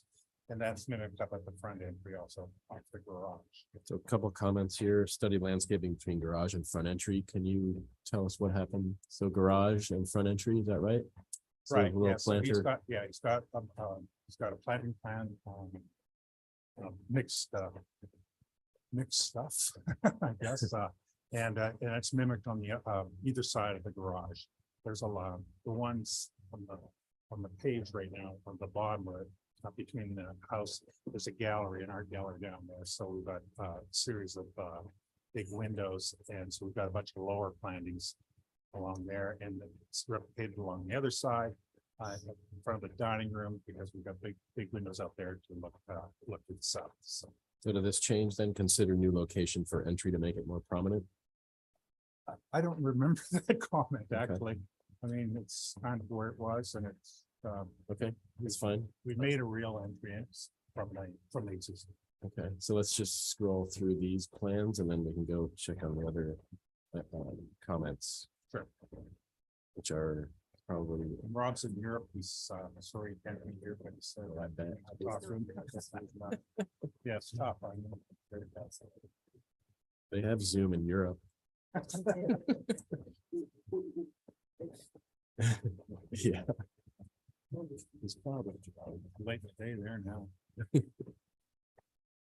Okay, so maybe we go to the elevations for the other few items. Study windows on garage to enhance aesthetic. Like 6 or so, 6 or 7.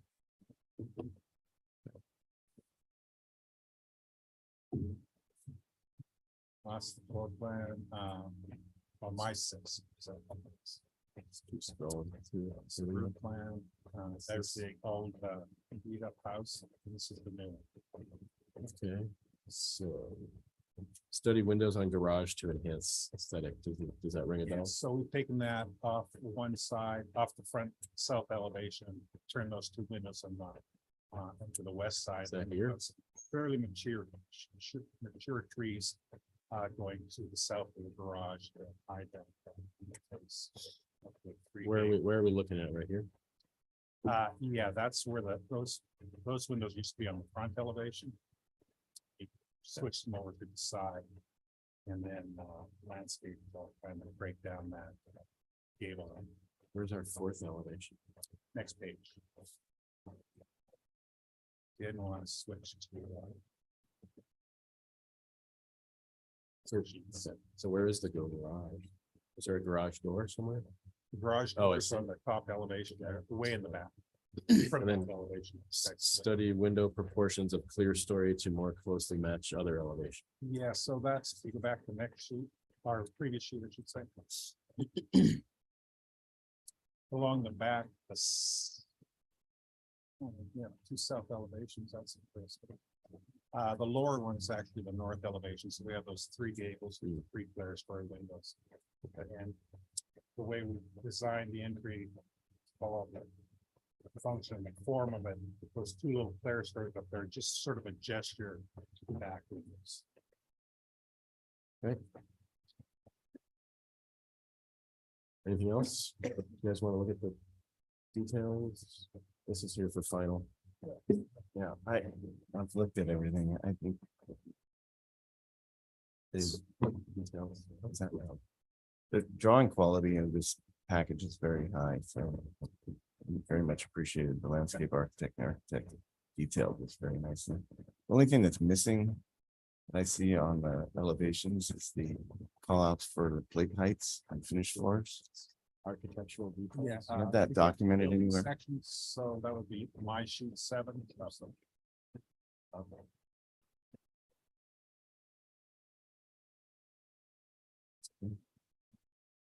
Maybe 2 more sheets or 3 more sheets. Just leave that side window open, dude. Good man. One more. Leave that little side window open, Jonathan, so you can see what we're looking at on the left side. Just leave that open. There. So basically, we have a 10-foot plate. One of the things we did with. Yeah, that's okay. I don't need, I just want to know what it is. Where's it called out on the drawings? They're on each wall section, plate height. Where does it say that? Right there. Right. Oh, you just have it as carried as a note? It's, there's an actual dimension there. See where it says living room? Right there. So we have all 10-foot Oh, I plates. see. All right. They have made one change since. So just back to the discussion about, I think we would find final today. That was my, you asked about the completeness of drawings, Mr. Chair, so that was my only concern. So there's a door and window schedule, I think, maybe next page. Or a couple pages. Okay. I just have a question on the lighting. There you go. So the landscape lighting, it looks like most of the fixtures are good, but there, we do have some uplights and I can't see if. We don't have any lights. They all- Okay, he just shows them on the spec sheet, so. Oh, I think that they're adjustable. Everything, that was one of the whole branch comments. Okay, They have to be all turned down, yeah. okay, Maybe a comment, just yeah, I just put the note on it. make sure all landscape lighting is dark sky compliant. Any other comments? Did you make a motion, Josh? Okay, does someone want to? I'll make a motion for Prelim, prelim and final with those comments. I'll second. okay, second, all those in favor? All right. All right. Opposed, motion carries. Thank you. Thank you. Sorry. I do? No. Yeah, sure, of course.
Can you all hear me?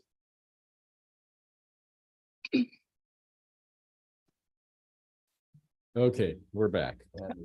And we're back. Item number 5. None of it matters, right? We're all doomed. Item number 5. Okay. Hunter additions. Okay. Everything's approved.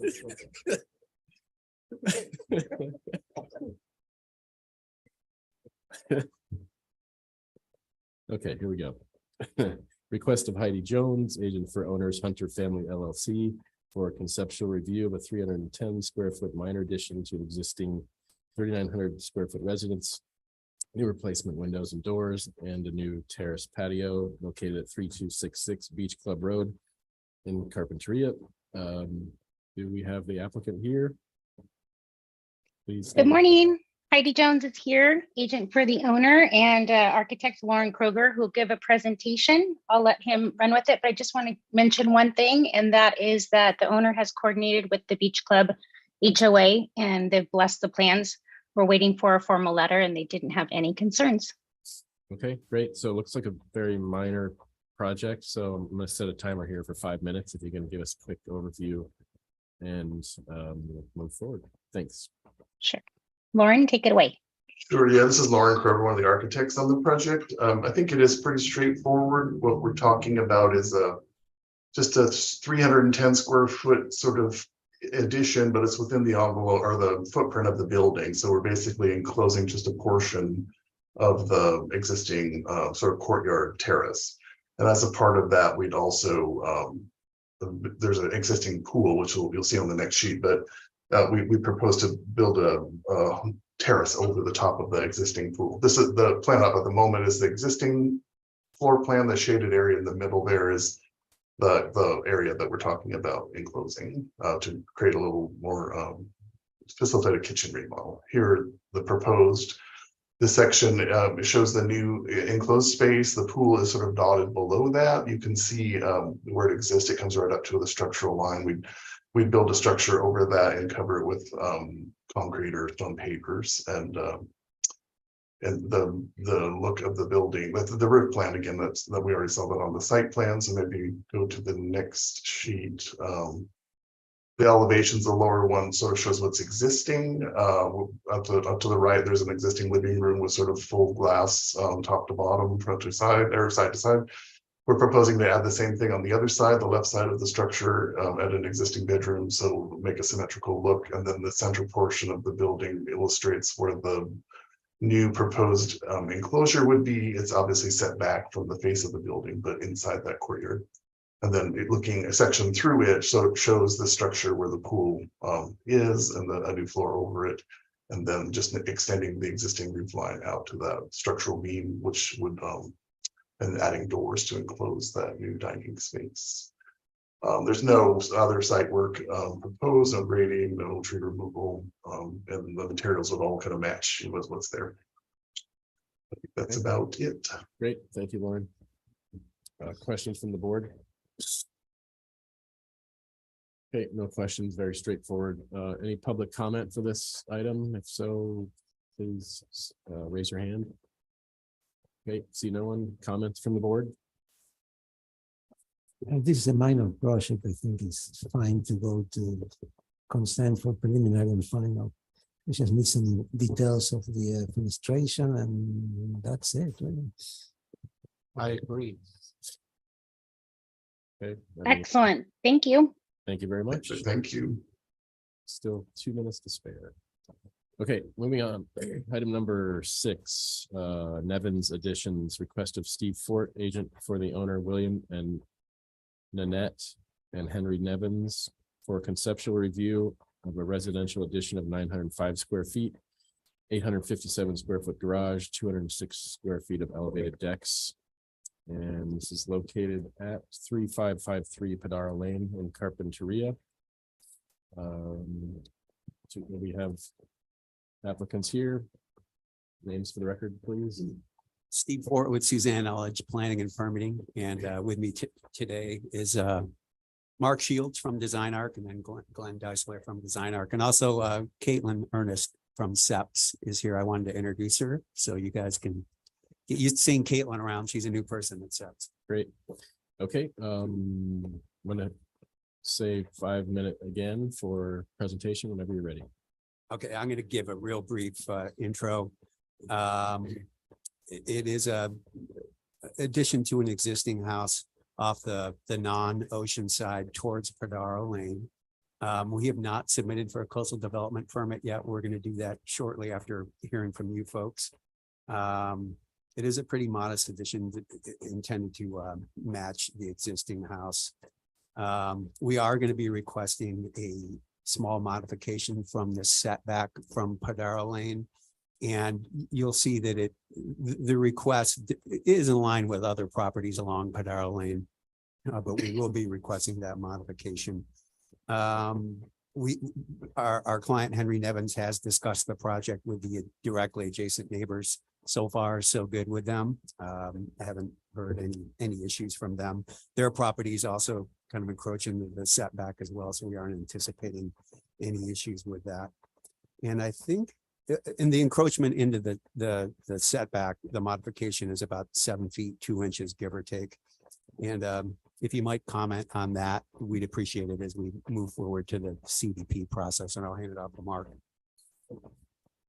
Yes, this is the existing, well, actually combination. You can see the setback line in the upper left-hand corner. My mic on?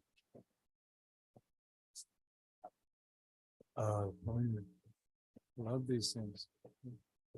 Love them. Love it.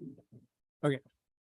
So the setback is from Padaro Lane to here and then another to there. And most of the homes along Padaro Lane are far forward of the setback. I think it was developed after most of the homes were built.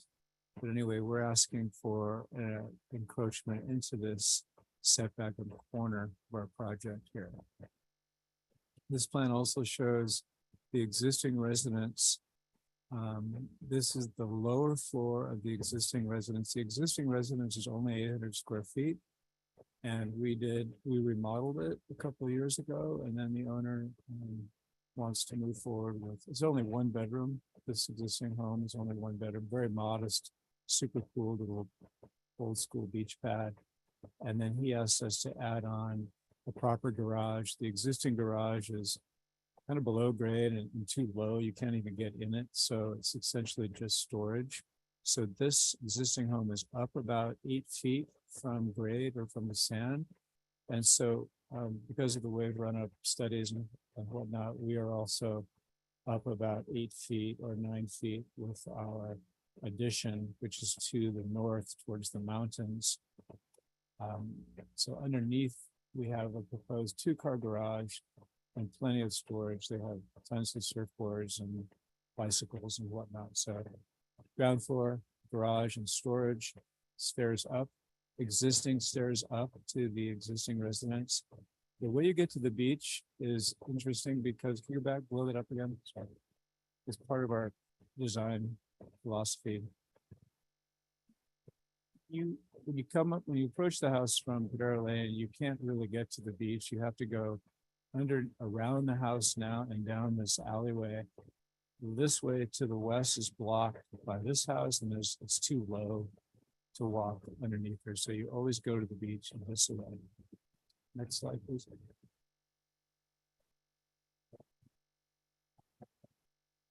If we can keep rolling. That's similar. Here we go. Okay, floor plan.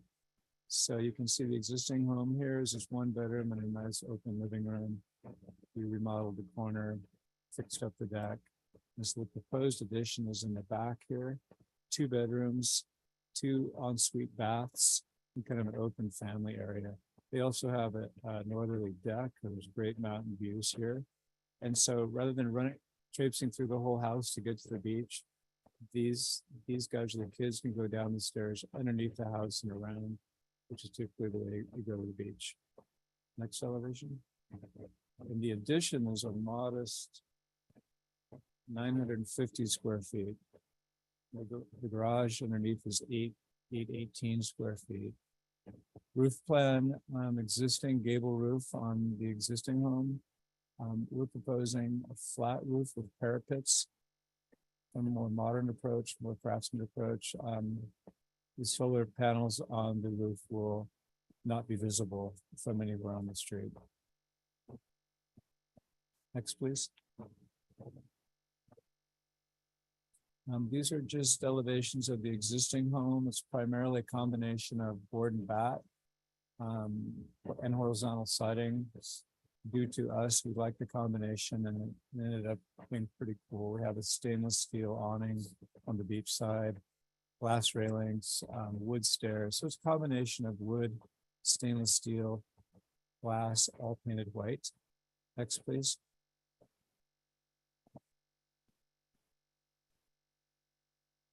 The proposed addition, this is the east elevation, which you will never see because it's directly up against the neighbor's home. This is the existing residence with the gable roof, and our proposal is to add more contemporary beach sheet and a modern addition to the north. The beach elevation is this lower elevation. The house to the west is very modest and low key. Our remodel, and then the existing neighbor's property, which is actually somehow they crammed two houses on one lot, and they're relatively tall compared to the neighborhood. Next, please.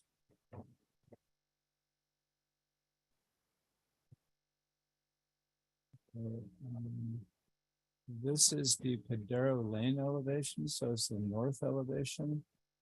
Again, our project in the center, our two-car garage on the ground floor, cantilevered second story bedroom, and this about 18-inch cantilever over the garage. This exterior deck that faces north, and then beyond you can see the existing stair that goes up to the existing residence beyond. So we kind of massing wise, we built up the house towards the taller neighbor to the east, and then we kind of stepped it down less massing towards our neighbor to the west, which the home is just much more modest in nature, and we like to keep the openness there as best we can. There's a lot of landscaping between us and the neighbor to the east, and as you can see, their project is quite tall. The westerly elevation, again, we're proposing some landscaping in between the westerly residence and our addition, and horizontal siding along the lower deck. Again, an awning over the second floor, that's the family area, and then the bedroom beyond. So it's a combination of horizontal siding, board and bat, and possibly even another texture. All the textures of the different sidings we used on the original remodel turned out to be really attractive, and the owner likes them quite a bit. So that's the summary of the architecture. Maybe next, it might be it, right? That's it. Any landscape? Thank you. Down the road? Landscape, yeah. We have existing landscape. Maybe go to the photos. In the original, way back to the photos. Okay. Questions then from the board? I have a question. The portion of the second story cantilever, does it also need a mod, or is it on the other side? I know the corner of the garage needs a mod, right? Yes, the corner of the garage doesn't go quite to the corner of the garage. It comes in about 2 feet, and then the cantilever is to the north about 18 inches. So does that portion also need a mod? Yes, because that's. Is it shown? Is it showing the plans Yes. clearly? Second floor. Okay. Because we need to make findings on that before we can move forward.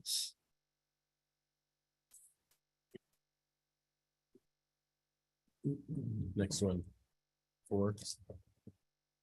Okay, can you Next. enlarge that? Maybe the second floor would be more comfortable. Yeah, maybe the next sheet. Yeah.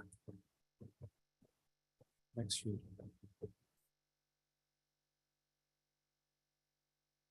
So the second floor also has that little. This is the mod that, Yeah, this is the area of the mod in this triangle right Yeah. here.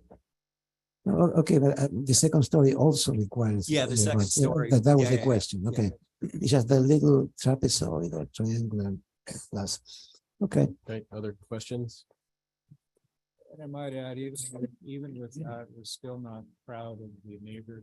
I get it. You're not proud of them? Okay. Public comment. Is there anyone from the public that would like to speak on this item? Please raise your hand if so. Okay, comments from the board? Anyone? Yeah, I think that the modification is minor and consistent with adjacent development. And that's all we can say at this time. I'm not sure if it has to go to the hearing officer for the cost of development permit or not. And I don't think you need do you need a preliminary approval in order to go there or not? I'm not sure. We haven't submitted for the CDP yet. It would be zoning administrator. I think we may have the opportunity to have that hearing waived and have it done at the staff level. Okay. We may need preliminary before that. I'm not sure. Okay, other comments? Just to bring a landscape plan next time. And any civil, I guess, also. So positive comments and Yeah, return positive comments and could come back for preliminary. or preliminary final if you don't. Well, yeah. Yeah. It's with the zoning officer.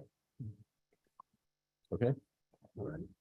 great. Okay, so just generally positive Yes, feedback. and Okay, acceptance of the modification. okay, great. Request.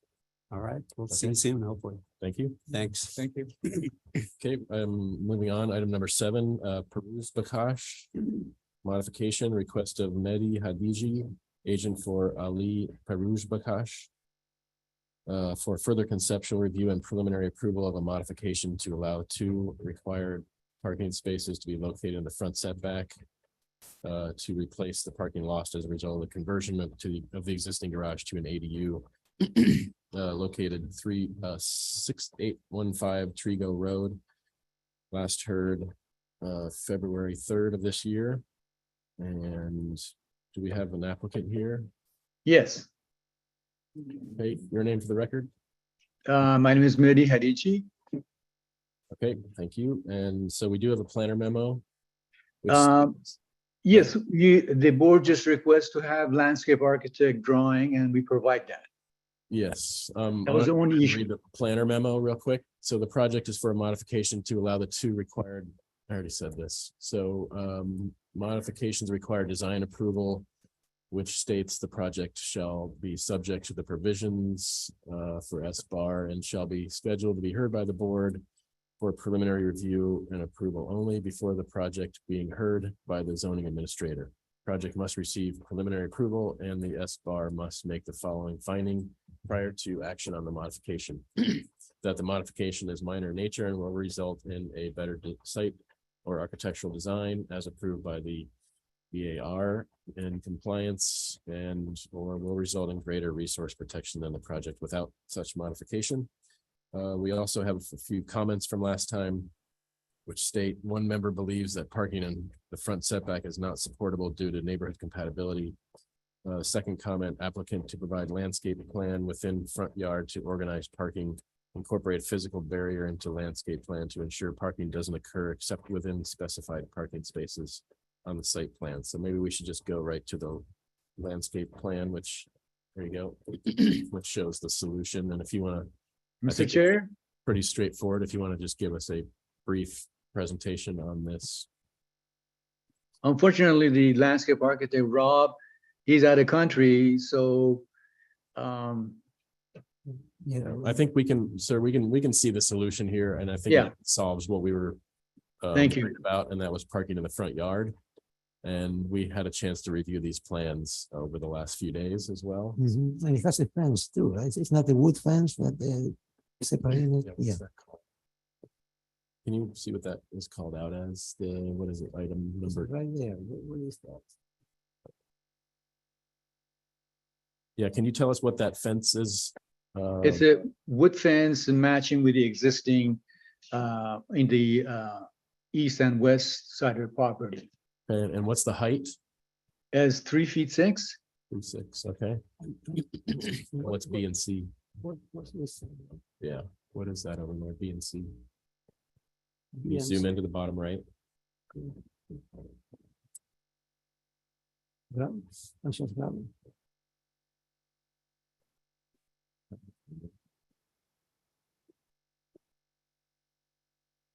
It's gravel with something else, like with the planting or not? Yeah.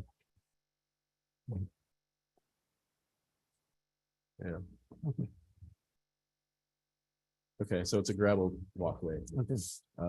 Okay, I think that's pretty straightforward. Is there anything else you wanted to share with us?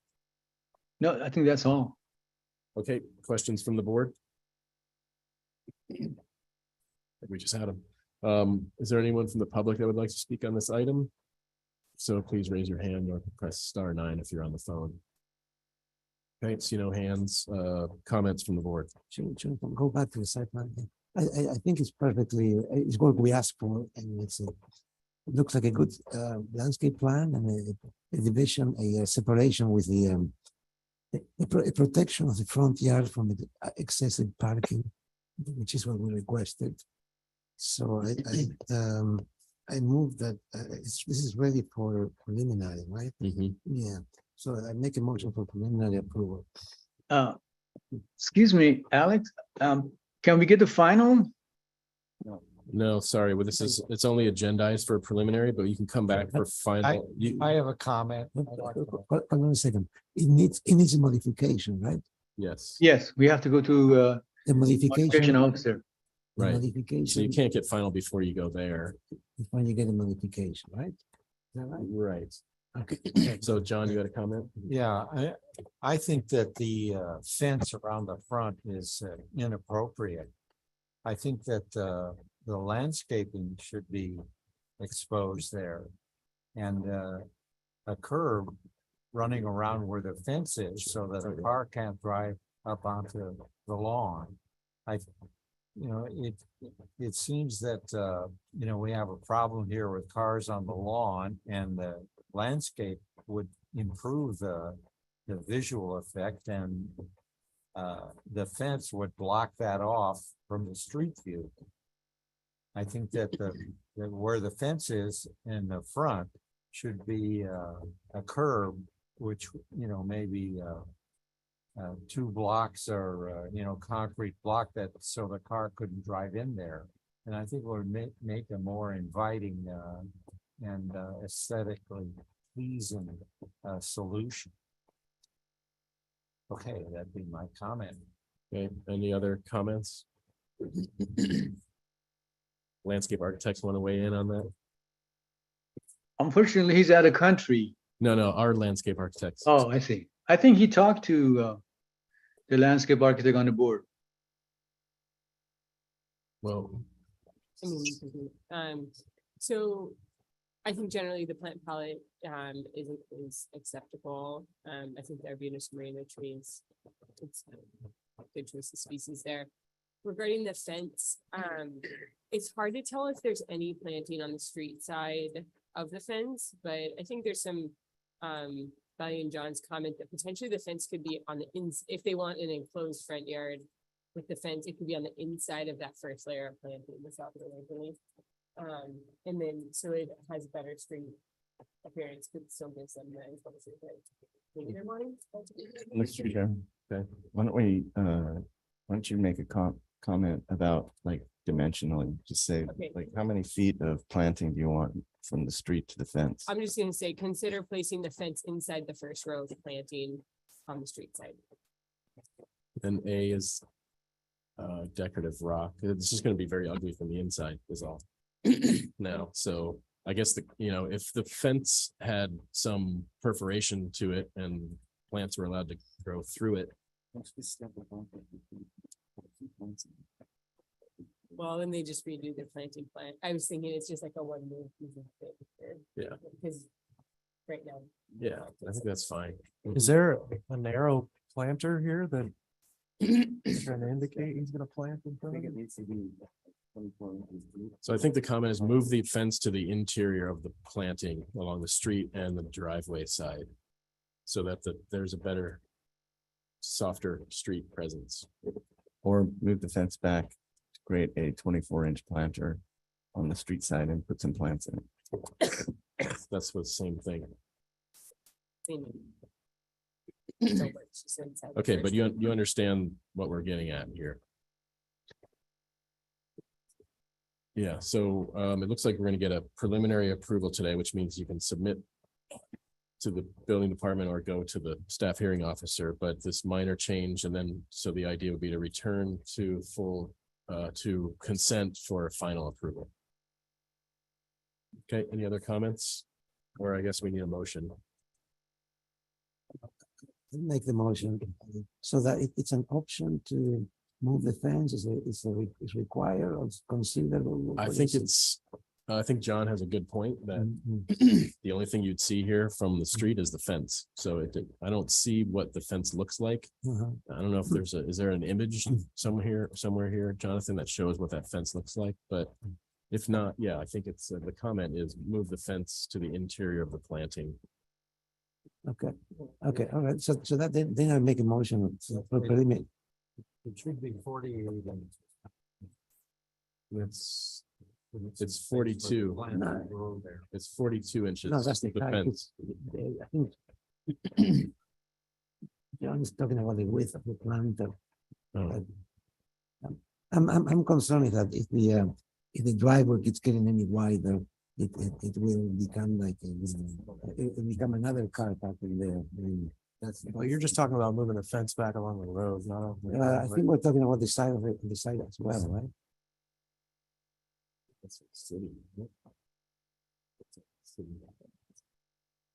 Mr. Chair. Yeah. We're talking about moving the both on the side of the driveway and on the side of the street, the road, Correct. Yeah, can you follow this? Yeah, I'm a little bit concerned that this becomes like a three car, Here a and three here. or a 6 car ride. If we start moving that fence, we start widening the. That's my only concern. Well, I mean, what's the width on that? Like 3 feet? That's another 3 feet. Yeah. And this is also. Yeah. No, then the plants are gonna die and they're gonna park in the front yard. Could you make the comment maybe to So study here- adding planting to soften the fence and let them drive? I mean, could he put a vine on the fence?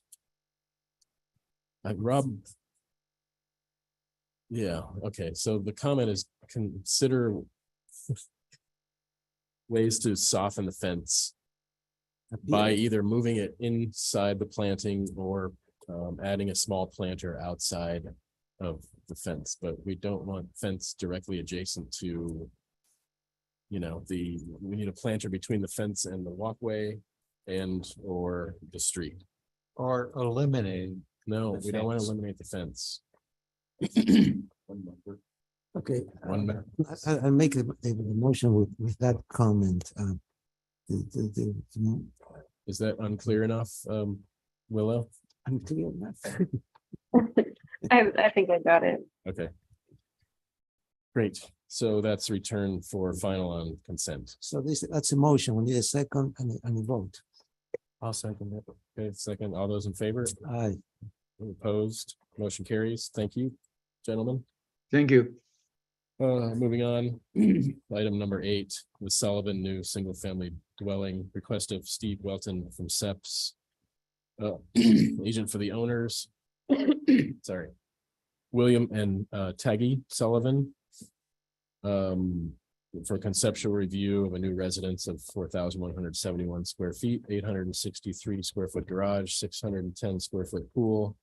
4-acre parcel located at Via Valverde in Eastern Goleta Valley Community Plan.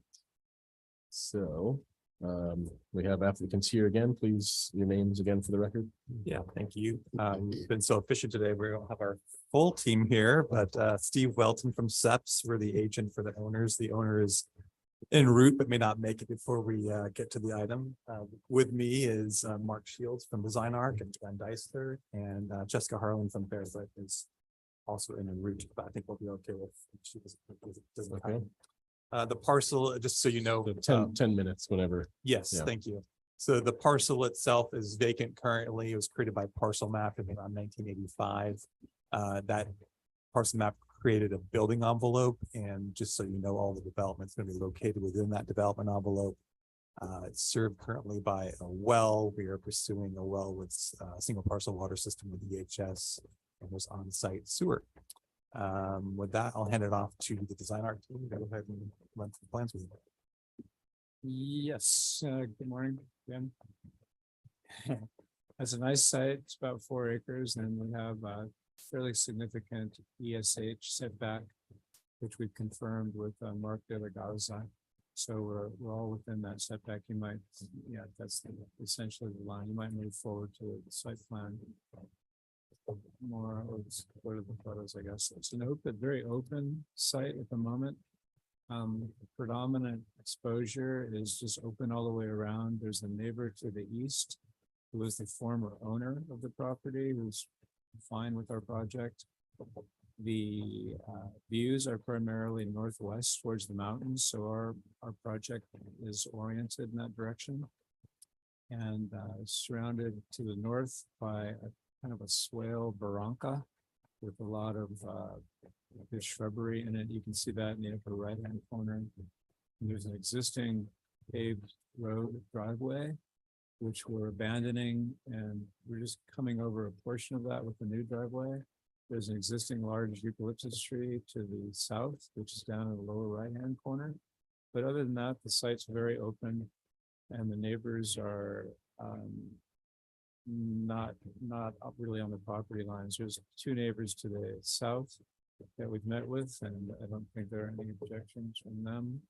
So we've met with all the neighbors, so everybody seems good with the project. It's really only 1 story anyway, and set back quite a distance from the property lines. Next. Keep going, I think. Keep going. This is, yes, a good one to maybe enlarge that. Go to the next page. Maybe that's the best version of this. Overall, the site plan, we're coming in from the east. There's an existing road cul-de-sac that we're attaching to. We have the driveway approach is large enough to have the county hammerhead in as well. And the road goes to the southeast, a narrow road goes to the southeast and ends up to the west, which is, sorry. Driveways here, there'll be an entry gate. You can drive all the way around the house to the south and park in front of the proposed ADU, which is about 1,000 square feet on the westerly side of the project. We're kind of turning our backs to the neighbors to the southeast here. And we have a proposed hedge along the property line here. 3-car garage, parking area, main entry. We've designed a nice open courtyard that faces southwest. The bulk of the house is here, which faces northwest, and they have beautiful views of the mountains to the east and to the northwest. So it's primarily facing northwest. We're also proposing a lap pool and a bocce court below the lap pool. This is a slight rise on the property, luckily for us, because the EHS setback sort of forced us down into the southeast corner. But actually, that's the nicest spot on the property in terms of the views towards the mountains. So the project overall, the house is about, and the garage totals about 5,000 square feet. And the ADU is approximately 1,000. Okay, move forward. This is just a large version of the floor plan. We'll keep moving. Keep moving. This, okay, stop. This is the exterior elevation of the ADU. The plan is 2 bedrooms, open kitchen. Okay, I'm sorry. Okay. It matches the architectural residence. Keep moving forward. Okay. The upper elevation is facing north, and that's the main entry.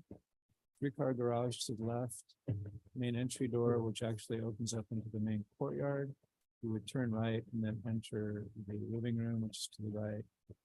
The northwest facing portion of the house has a taller center element, which is the living room with a loggia. Guest bedrooms to the east and master or primary bedroom to the west. House is Mediterranean in style, California Mediterranean. A lot of indoor outdoor spaces, arches combined with square openings. We're doing 8-inch framed walls so we can recess the windows. The gutters will typically be copper, mixed tile, lifted mission tile roof, wood exterior doors and windows, and the house will be painted probably off-white. Fairly typical Santa Barbara Mediterranean project. Oh yeah. And there is a homeowners association which we've met with, and we have approval from them as well. And the owner has reached out to all the neighbors, and at the moment there are no objections from any of the neighbors. So all in all, pretty nice project. Any other things to add, Brian? It's pretty valuable. Yeah, I'll just add for the landscaping that we did consult with Mark Delagarze to make sure that the plant palette was compatible with the ESHA, so he did go through that. All the way down. It's the final page. It has its own set, or it's a separate, it's one sheet, but it's in a separate. It is. So overall, in terms of large versus small, we're proposing to plant 6 oak trees, which the site is very barren. There are some oaks that surround the site, so we thought that'd be a nice way to blend the project into the environment a bit. Other than that, we have a lot of native plantings here and there all over the property. We have a ficus hedge which goes around to the east and to the south here to screen our property and the neighbor's property from views in both directions. And I can't be more specific than that about the planting at this time. I'll clarify, since you're speaking into the record, it's not a ficus hedge, it's a Carolina cherry, which is to your benefit. Thanks. Okay, great. Thank you, guys. With time to spare. Questions from the board? This, when you enter the house, it's open and there's a balcony that looks down into a courtyard that's Yes. landscape. Yes, it's an opening. It's very private. Yeah, it's really, I think that's gonna work really well. It's a interesting idea. The front door is actually in the portico. Yeah. To the right. So you don't see the front door right away. You see this big arched opening. It's And- an interesting thought. So I like it. Thank you. Good question. Other questions? Question I have a quick one about just the location of this extra gate here. What is that for? They have quite a few dogs. And so one of our requirements is to have an area which is fenced for the dogs, which is on the south side of that's the home. here. So that whole area is fenced and therefore the gate, you won't really see that back gate once you, from the approach of the home as it's around. the corner. Right. I was just wondering if it might be better over here, just because you can't see it as you approach, and if someone's driving back, and it makes it more difficult to back out. Potentially, just a thought. Yeah. Okay, any other questions? Is that the only gate? Is there a gate for it? No, there is an entry gate here as well, correct? Oh, okay. Yeah. And is that right on the property line, or do you? It is, it's back just a hair. It's a wood gate, probably a infirmary. And has the fire department? Fire department approved? seen the plans and they're okay with all these pools, and we met on site and went over the project twice, so Great. they're totally fine with it. It is served by a private well, which is nice because they have water for their plantings, but also we're able to hook up to city water at the moment for the fire sprinklers for the home.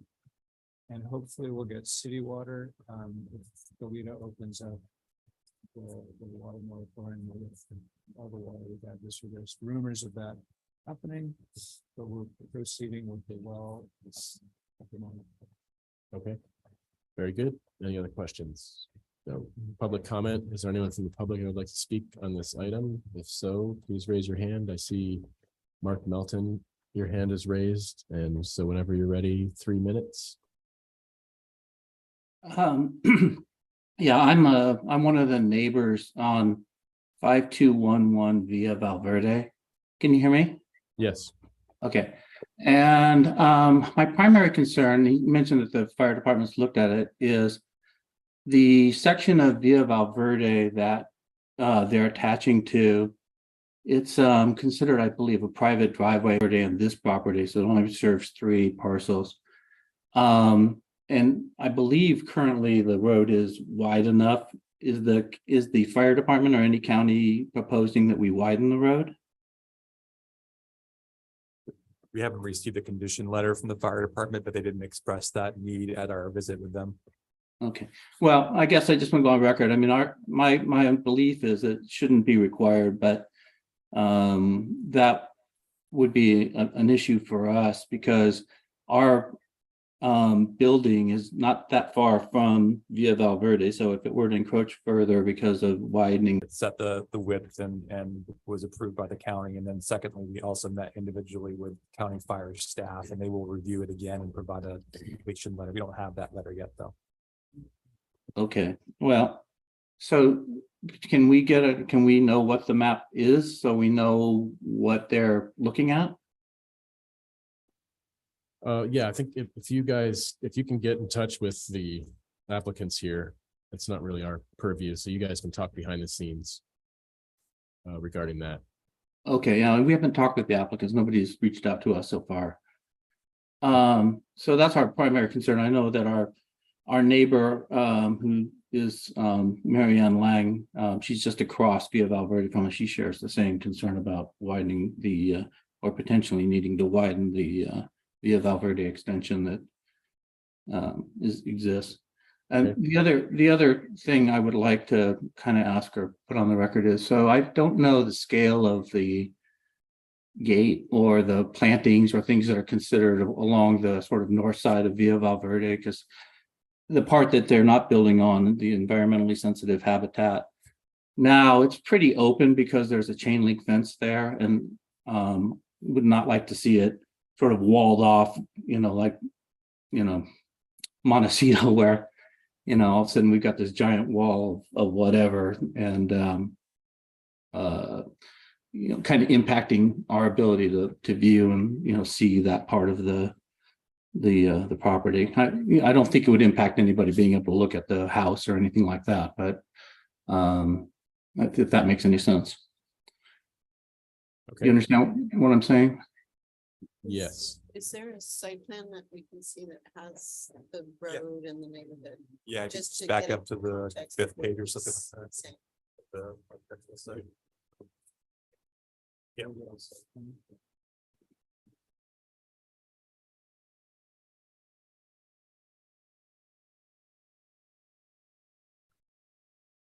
I'm sorry.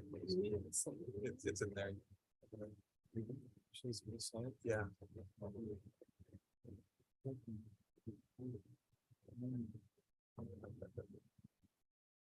So he's talking about the area on the northeast here.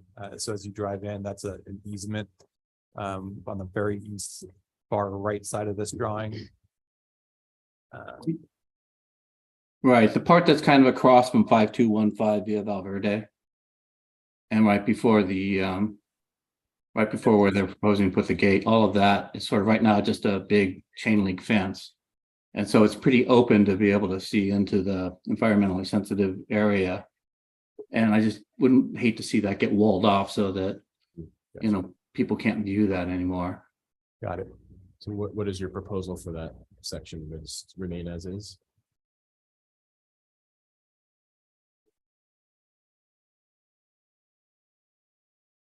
Okay. In that location, there's No, it doesn't show. No, it's I think the landscape plan's too zoomed in because it would be to the right. okay. So we'll address that. Okay, thank you, sir. Marianne and Heather Lang. 3 minutes. Hi there. Hey, this is Heather Lang. I'm representing for my mother, Marianne Lang, who does live at the 1175 Orchid Drive. Her driveway access is on the Orchid Drive, but as Mark Melton, our neighbor, mentioned, the property line, her side property line is along the Via Valverde. And so she shares basically the same, I don't need to, basically reiterating everything that Mark Melton shared. To save time here, we just share the same opinion and really don't want the driveway area via Valverde to extend beyond the 20 feet. That would certainly go into 1175 Orchid Drive property and plantings that are there. And Marianne Lang does not want any of that to be disturbed. So we want that just to be on record as well, along with the Melton's point of view.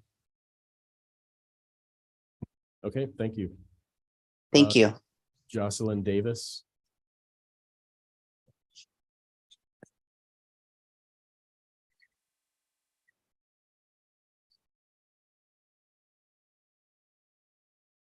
You'll have to unmute. We can't hear you yet.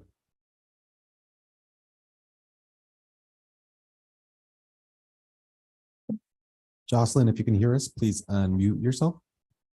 Okay. Okay. This 5206 Barwick Road. My name is Steve Davis. My wife Jocelyn is here with me. And we're right behind the project. We're at 5206 Barwick. So basically on the east side of the project. We're south of the Sullivan's place, but it's the east side of the project that kind of is right in front of us towards it. Do you know where we are? Here? No, below that. Yeah, we're below. Bottom of the page. So to the right and then down. So where it shows neighboring residents, I think he's below that. Yeah. Okay. So the questions just we had were the hedge that's going around. It's really hard to hear what you guys were saying, what type of hedge, because when we'd spoken with the Sullivans, we would talk to them about that just to kind of keep it at about an 8-foot level, so that, you know, we wouldn't completely lose our view of the mountains or anything. And they agreed to that, but I'm not sure what type of plant you're putting in at that spot, because there's some hedges that grow very, very, very tall, and we really wouldn't want to have that there. And the other question is, what type of trees are you putting in?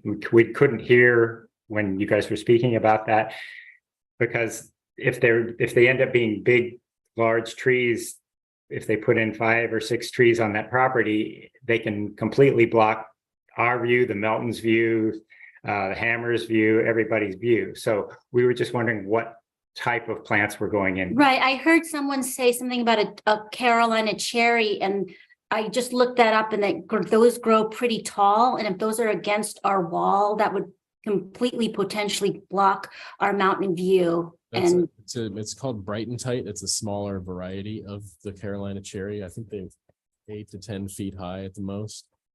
Okay. So that's good, but as far as the trees go, again, we'll want to have you all get together on that, because I believe. Oh, okay, so- trees. So and- decision hasn't been made that they're going to be something yet. Well, we want to heed your concerns, and so we want you to talk to the landscape architect that is proposing the planting to make sure that you all see it and can comment on it, because I have a feeling that it may potentially block view. So I want to make sure that we address your comments here. So if you could if you all can get in touch with these neighbors and work that out with them, that would be much appreciated by the board. Yeah, no problem. Okay. Can you tell me again what type of shrub that was going to be along that wall? The cherry. The plan says Prunus caroliniana bright and tight. And so bright and tight is the variety that it's like a sort of dwarf variety of a normal. Okay. Okay, Thank thank you. you. Thank you. Okay, any other public comment? It appears to be all, and so we'll bring it back to the board for our comments. Ms. Frosher? Well, I think the architecture is really good and appropriate, and I think the concerns would be about the landscape and getting a better sense of the locations of the neighboring houses, the views, and how to, have you guys work together with them to not totally block off longstanding existing views. And the same, what's the gate in the upper right? Yeah, right there. What is that? That's there's a fence line, that's our property up there as well. Mhm. We have a gate, it's just accessing that for the maintenance. It's a flat area that's on the other side of the ravine. It's up against the neighbor's home. It's really unusable, but we do want to be able to go in. Clean it out and clean it up and weed whack. So so there's fence all along there There's as fence well all as along. hedge? There's an existing fence as well. We had proposed a hedge, I believe, along there. Is it a chain link fence? I see. It would be a chain link, the black chain link. Mm. Okay, yeah, maybe more photos and, just let us get a better sense of how you're interacting with the existing neighborhood. Mr. Verdia? I agree with those comments. I think the architecture is very good and it's going to be a nice project. I agree with Valerie in the sense that we don't really understand how it relates to the neighboring houses. What's this? That's the existing neighbor's house. He was the person who actually developed the subdivision. So he's fine with the project and didn't speak out, but he's the closest neighbor. Okay, thank you. Yes, we can. We can show you the site now. With all the homes that- Yeah. Mr. P? Can you show the map of the landscape plan? Yeah, so I have another comment. I agree with those comments, but so the interest of the community is also to have landscape, substantial landscape. So it's the balance between, I think the oaks are necessary. So you hope to find a good place where everybody's happy with the oaks. But a comment I have, it's, I don't know, I would like the landscape architect's opinion on this. It's the geometry or the not relaxed design. It seems like a formal design of the landscape that sometimes is desirable, sometimes it's not. And I wonder if in this location, the house can have its formality, but I would expect this, so far away into the mountains to be a little bit more relaxed and transitioning into the grassland in a not in such a sharp fashion. These sharp corners. I don't know. I would like the landscape architect's opinion on that. Thank you. Landscape architects? She was coming. But I just didn't sadly. What? Yeah. Ms. Grubb? So I guess my first comment on the trees would be, I think the oaks are appropriate. The general plant palette seems appropriate to me. I would just work with the neighbors as you have conversations with them on the locations of the trees. But I think there's value in grounding the architecture with some trees in the right locations. I do think that you have enough depth of planting almost all the way around the site to be able to stagger the planting and mix species versus having one formal hedge around. And I think, again, having conversations with the neighbors about what views are worth preserving, because there probably are some areas that it's worth having that extra height to screen the architecture from the neighbors. But I don't know that there's not like a clean geometry to the property line. And so I think delineating that with a formal hedge isn't necessarily adding value. I think softening it with a more mixed staggered screening approach. So what is proposed along the property line? Is this, I think it might have been like, no, the fence wise, Oh, for the fence. That's why it would be the block chain link. black chain link and then the hedge, okay? I think we were thinking like industrial, like practice industrial for the hedge. Privet, is a privet, yeah. She says the previous bright and tight, which isn't, beyond being like a medium water user. Otherwise, it's generally appropriate. It's the one that gets 8 to 10 feet tall. But I think just taking a look at like staggering it with other, so it doesn't feel like a green line. Okay, Mr. Richards? Well, I agree with the comment on trying to kind of naturalize the hedge a little bit. I think on the other side of the house where you got the pool and the bocce court and all that, that the planting has a quality that will allow it to kind of blend into the environmentally sensitive habitat there. And I think the selection of plants and everything else is appropriate for the site. So just a little bit of potentially softening how that edge with the hedge is going to be accomplished. I think is a good comment. And Mr. Bloomer?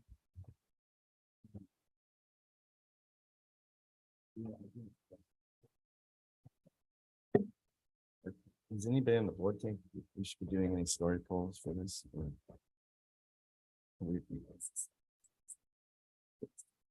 Yeah. Site visit, a lot of view discussion going on. That's my major concern. I did want to say the architecture's terrific.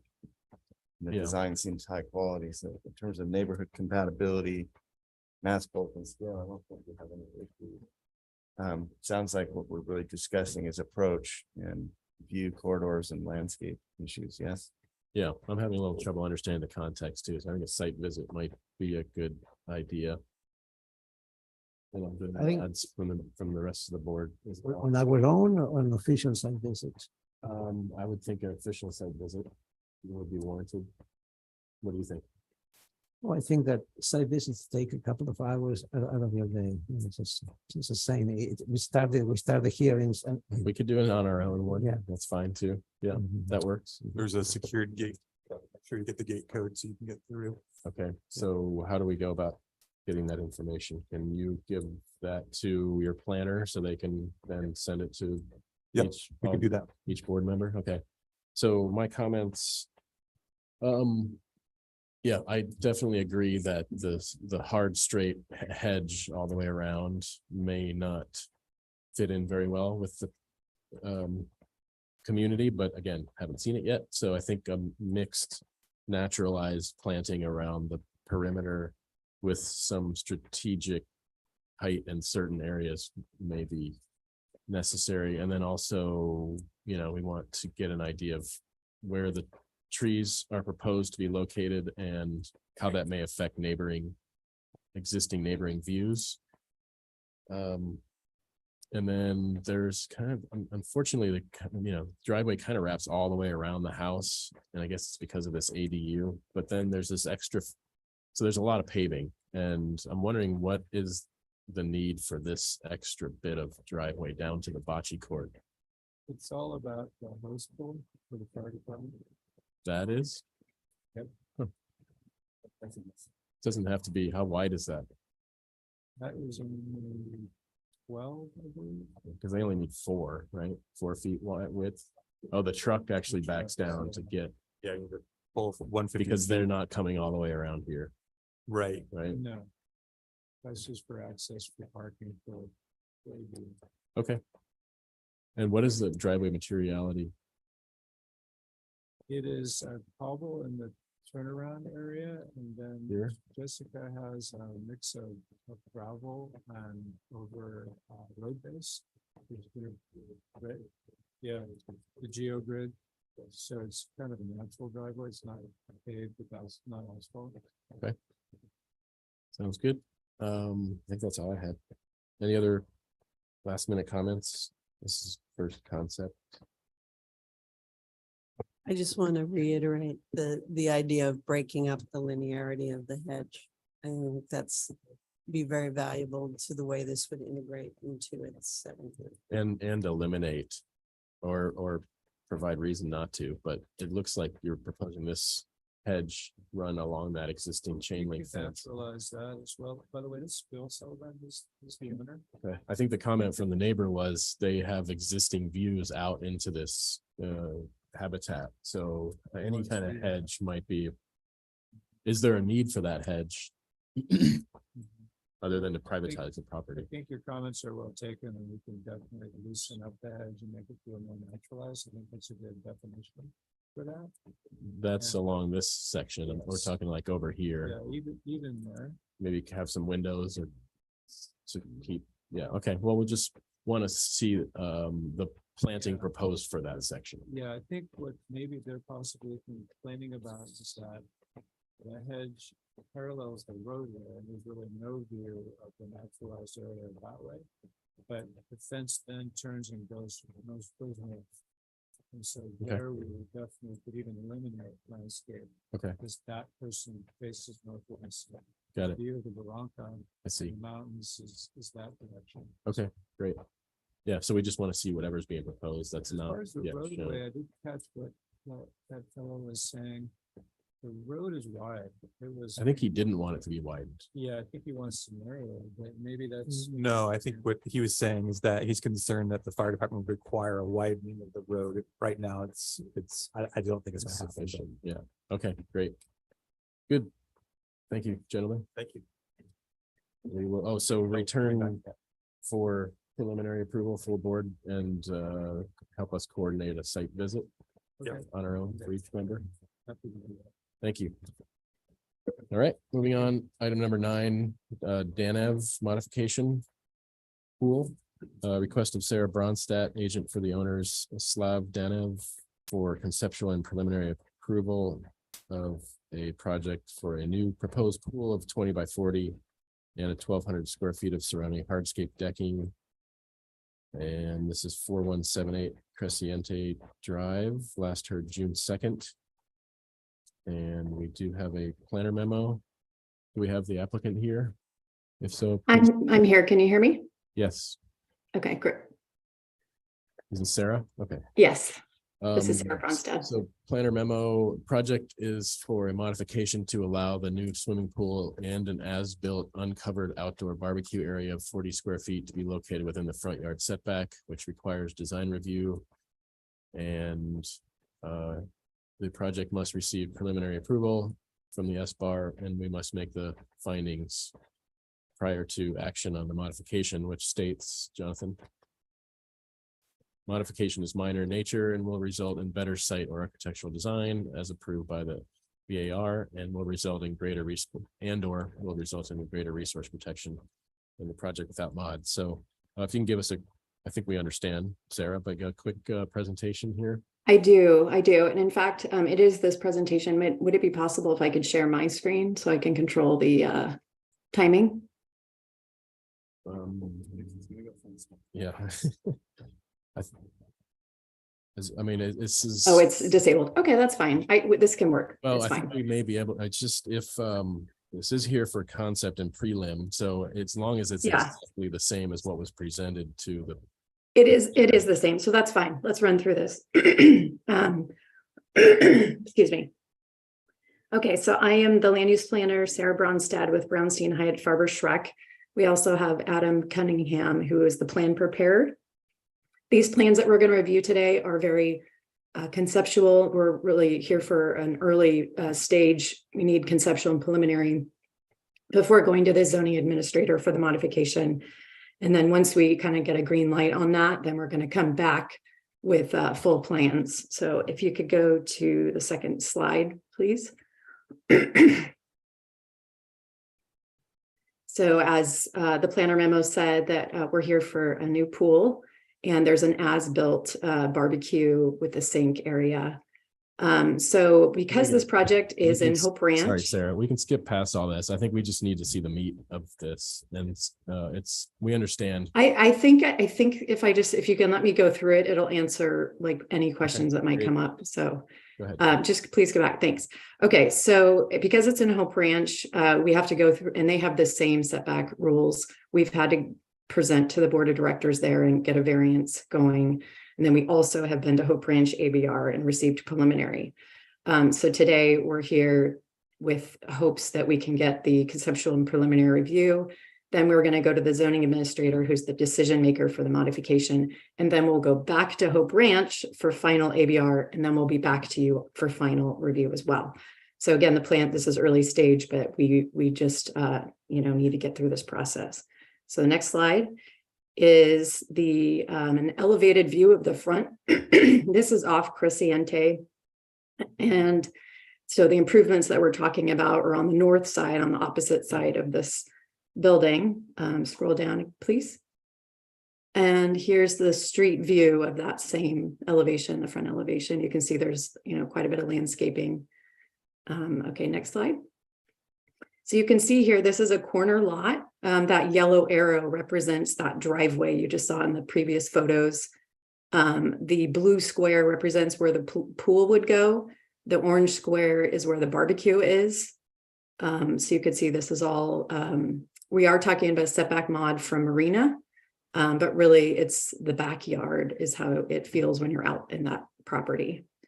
So I'm just going to run through, next slide, please. Next, just to show you why we think this is an appropriate location on the lot. You can go to the next slide, please.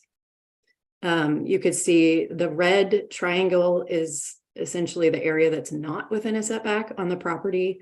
You can see the large setbacks from Marina, and that gray square in front of the residence there is a septic field. So really, there's not a lot of usable area for a pool, and we think where we've proposed it is what is reasonable. Next slide. And here's just a zoom in version of that same thing, which is on the plans. You could see there's an existing patio area just like north or just above where the house footprint is. And then there's a little set of stairs where there's the barbecue and sink. And then where it's kind of darker gray, a walkway, you see that's where we're going to propose a walkway up to the new pool deck and pool area. So it's kind of all connected to that back patio where there's access to bathrooms. And then the little square kind of on the far right, the gray square in the middle there is where the pool equipment is proposed, and it is not within a setback. So just the pool, but not the equipment. Next slide. Here's just a photo of that existing patio off that back door. Next slide. The same patio, just looking the other direction. Next slide. And then this is that patio looking up to where there's some steps that go up. Okay, stop right there. This is a little barbecue area. And then just on the right side, there's going to be a set of stairs that go up to the lawn area. And that's where this patio will get connected to the new pool area. Next slide. I think we completely understand. I don't think we're going to get much opposition here from us. So go through all the slides. Okay, go through this next slide then. Move it along here.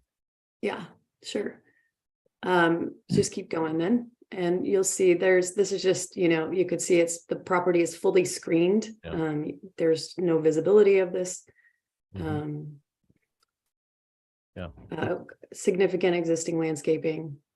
Here you could see that the pool is proposed. On the far left is the marina grade. So the pool is even, with addition of all that landscaping, it's set down 7 feet. The barbecue on the yellow square on the right is down even further, 10 feet below the pool. So even without the landscaping, might even be hard to see. So All right, keep going. There's some more photos and that just shows you, you know, we're proposing this where a lawn is, so no trees are getting removed. The outer band, you see the red lines there. The outer band is the represents the decking. The inner band is the pool. Got it. Yeah. And so the materials, there's some these are existing. There's some garden walls and little stone patios. So it's all going to be within that vein. And because it steps down, this is like have an exposed stone facade. These are just more design concept photos. Which so we think this is an easy to make those findings for consistency. And then also there's, just to make it clear, there's other mods that have been approved directly next door for improvements in the setback, and those were actual, you know, structures in the setback, and these are accessory improvements. So this isn't something that the county hasn't done before in terms of allowing this. And obviously this property has greater setbacks than the neighbors. And because this has 2 front yard setbacks, essentially being on a corner. And again, this just represents we're compatible with the neighborhood. There's other encroachments, there's other pools, obviously. So this is just further east than the previous. Understood. I think that's Keep going. Yeah. So I think that pretty much is it. You know, we have another set of guidelines in addition to all of what we see here with the county. Hope Ranch has their own guidelines. So that was what was determined to be compatible with that as well. And then there isn't any landscaping improvements. You could just scroll back up and I'll only go back to those slides if I need to. Thank you. But yeah, we'll be back. There's probably going to be a phase 2 of this project where we may include some landscaping, but at this point, it's just the pool. It's just this barbecue that we are before you with today. Great. So if you have any questions, from the let us know. board? Anyone from the public that would like to speak on this item? I see Adam there, but he's in the panelists. He's the architect. He could be moved up, but so we'll bring it to the board for comments. Mr. Chair, this is a modification for a pool and a landscape on a lot that has a very large setback, but the development is consistent with adjacent properties. So I think this board should support this modification. I agree. And it's very well screened from the public road. Okay, any dissenting opinions? I agree also. Okay, so the board generally supports and the modification and the proposal as submitted. Great, thank you so much. Do we need to make a motion for approval or what? Is it? Oh, yeah, I you're right. believe we need positive comments to send to the zoning administrator. No, I think do we need a preliminary approval before the modification? Can you go back to the Yes. schedule? We need to make a preliminary approval finding and support the modification with positive comments, which we just did. Got a motion, Val? Yes. Second the motion. Okay, all those in favor? Aye. Opposed? Great, motion carries. We'll see you when you come back. Thanks so much. Thank you. And is that back for full board or consent? I would say consent. You can come back with consent, but you will need full details for the pool materials and all that. Materials. Understood. Should be some landscaping, right? Yeah, even let's see it. So anyway, yes, great, thanks. Moving on then, item number 10, the 12-ish Kirkbride addition. Request of Heidi Jones, agent for the owner, Chris and Liza Kirkbride, for conceptual review of 429 square foot addition to an existing residence, a new patio, and 539 square foot trellis. This is 3830 Penn Place in Eastern Goleta Valley area. Do we have the applicant here? Yes, good. Heidi Jones is here just as agent, but it's really Dave Mendro's show, so I'm going to sign off, but here if you need me. Okay, thank you. Dave, whenever you're ready, 5 minutes. This appears to be another sort of, minor addition. Yes. Good morning, everyone. Thanks for your time. I'm Dave Mendro. I'm the architect. My firm's Anime Architects. I'm here to present this project on behalf of the homeowners, Chris and Liza Kirkbride. and also have Fia Clemente from my office on here too. So this project's located on a 0.35 acre lot just off Hope Avenue near Monte Vista School. We're proposing a 429 square foot addition to the house and a 539 square foot unenclosed trellis, shade trellis to an existing 1,700 square foot house. This aerial shows the context of the property, its relation to the neighbors, and the location of the house, the single story massing, and the project scale are very compatible and consistent with the neighborhood. The survey shows, can you hold on the survey for a second? The survey shows that the property is relatively flat and has a gentle slope. We're proposing to remove the non-conforming workshop up in the northwest corner there of the site. And we're not proposing to remove any trees. We're not proposing to change the driveway, the parking, landscape, or any of the perimeter screening. Okay, if we go to the next slide, it shows photos of the house. Again, single story house, relatively small, and shows how there's screening around the property as well.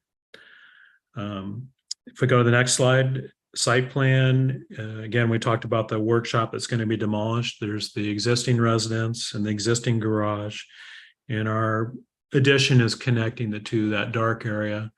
And we also have a new trellis porch on the street side and a new shade patio trellis on the opposite side of the house. Next slide shows the existing house.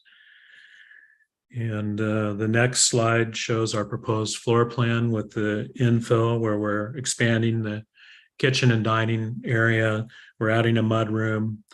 We're expanding the master bedroom, and we're adding the new trellis to the north side there, and for the shade trellis for the living area, and then again the porch on the south street side. The next slide shows the proposed roof plan, where we're proposing to replace the existing pitched roofs with have asphalt shingles now with a standing seam metal roof with a weathered copper color. And then the areas where we're doing the addition and they're flat roofed, we're proposing a membrane roof with a dark brown color. And then we do have a skylight over the kitchen there. Next slide is the south elevation. And this shows the new entry trellis and the new roofing. And also we have doors and windows with a dark brown bronze paint color finish. And then the plaster is going to be similar to the existing, which is a dark brown interglade colored plaster. And we have this shows the existing above and the proposed below. What's the color on the roof? Can you slide down a little bit? The color on the roof is a weathered copper, so it's a dark brown painted color to match weathered copper. Okay, the next slide is the west elevation. Let me know if I'm going too quickly. I'm just trying to be efficient here. Go faster if you want. Okay, we're cladding the existing fireplace chimney in sandstone, and then along this side where the addition connects the two, we're adding a pitched roof to connect the garage and the house and in our addition. So next slide is let's see, where are we now? This is the north elevation, again, that shows the new trellis patio area and new doors opening out to that patio area. And then the final east elevation is showing the east side of the house with the new addition that's similar in form to the existing. The last page is the building sections. And I think that's it. Yeah, I was just going to add that, this is a really simple addition. There aren't any other site improvements, hardscape or landscaping components proposed or needed. Perfect. All right, thank you. Questions from the board? No questions? Is there anyone from the public that would like to speak on this item? If so, please raise your hand. Okay, comments from the board, anyone? It's very nicely done, small project, but very well detailed and presented. I think it's ready for preliminary and final and consent. I agree. I agree. Okay, anyone else have anything else to say? Okay, well, that's easy. Thank you. Yeah, there you go. We'll see you. Thanks very much. All right. It's just about the noon hour. We have one item left. Do you guys want to power through it? No, it's Want to go to lunch and then come back? Okay. Okay, item 11. Ghaffari Montakab, new residence, request of Lori Kari, architect for Humayun Ghaffari for further conceptual and preliminary review of a new two-story residence of 3,648 square feet with upper floor roof deck, covered outdoor room and upper patio, attached 3-car garage and new site retaining walls. Located 1990 Los Canoas Ridge Way in Mission Canyon area, last heard July 7th of 2022. So almost a year ago. Do we have the applicant here? Please state your name for the record.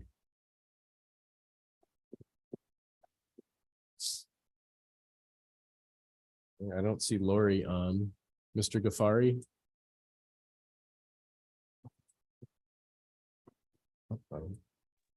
Yes, I'm here. Hi, Mr. Ghaffari is here. Yes, I'm here. Okay, do you know if your architect is planning to join us? Lori was supposed to be here. I'm surprised she's not here. Okay, we moved through pretty quickly, so that's okay though. If you want to try and get her to join us, that would be helpful. Otherwise, we're going to have you present your own project and we'll leaf through these drawings and try to assist in any way that we can. Sound good? I appreciate it. Yeah, it's a two-story house. Right. Before we jump in, I'm sorry. There are comments from last time. I'm going to read through those.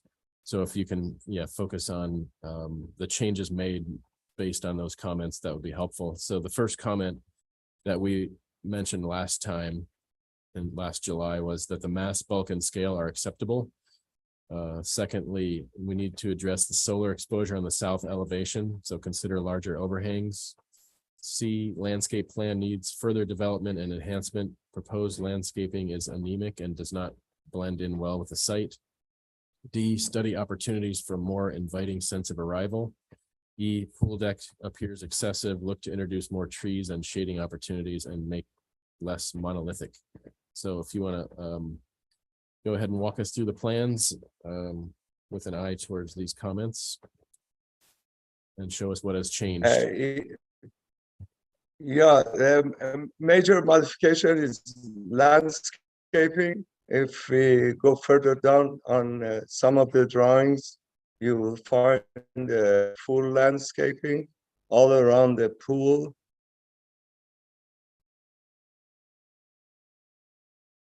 I don't think the landscaping made it into the set. Oh, sorry. So maybe. Yeah, there is a full landscaping around the pool, and connecting the two-door garage and the parking area all the way to the gate. There's a full landscaping. That's what was requested last time. So we are connecting the gate. We modified the gate entrance, so it's not a big circular entrance. And Lori already talked to the fire department and they accepted that. The other changes, I don't think any major change to the architect of the two-story building. And there were some comments about the windows on the entrance side. And I think Lori didn't accept that concept, and she retained the previous windows, the size of the windows. The entrance is right on the side where you see the 2-car parking, and the office is located right next to the entrance on the left side of the, when you enter. There's a big living area, and then there's a master bedroom downstairs with the amenities and a very large wardrobe for the clothes.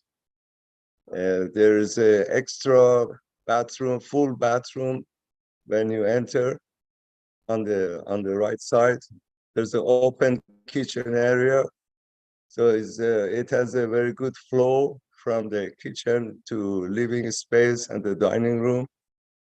Then when there's a step that goes upstairs, and that steps leads you to 3 other bedrooms. I'm going to stop you right there. We don't really need a description of the floor plan. Let's go to the site and the elevations and just talk about the exterior elements of the project. The major exterior element is this retaining wall on the left that architecturally retains, and the house is on a slope, but on a flat area on the major first floor. And then when you look at this side, you see, when you look at the front, this is on the left side, you see the master bedroom. Then the master bedroom has 4 windows. There's a sitting area right when you come out of the master bedroom. The living floor, the living space, living room is right behind 4 windows. Okay. And the dining room is next to the kitchen. I'm gonna help you out a bit. We gotta wrap this up. So let me jump in here. So the last comments we had on this were mass bulk and scale are acceptable, and we need to address the solar exposure on the south elevation. So we asked for larger overhangs. And I haven't reviewed this project. I know you guys have. So do we have the overhangs that we were looking for on this at this point? Lori Hold on, sir. I'm talking to my board. Hold on. No, don't speak for a second. Let me just convey with the board. Do we have?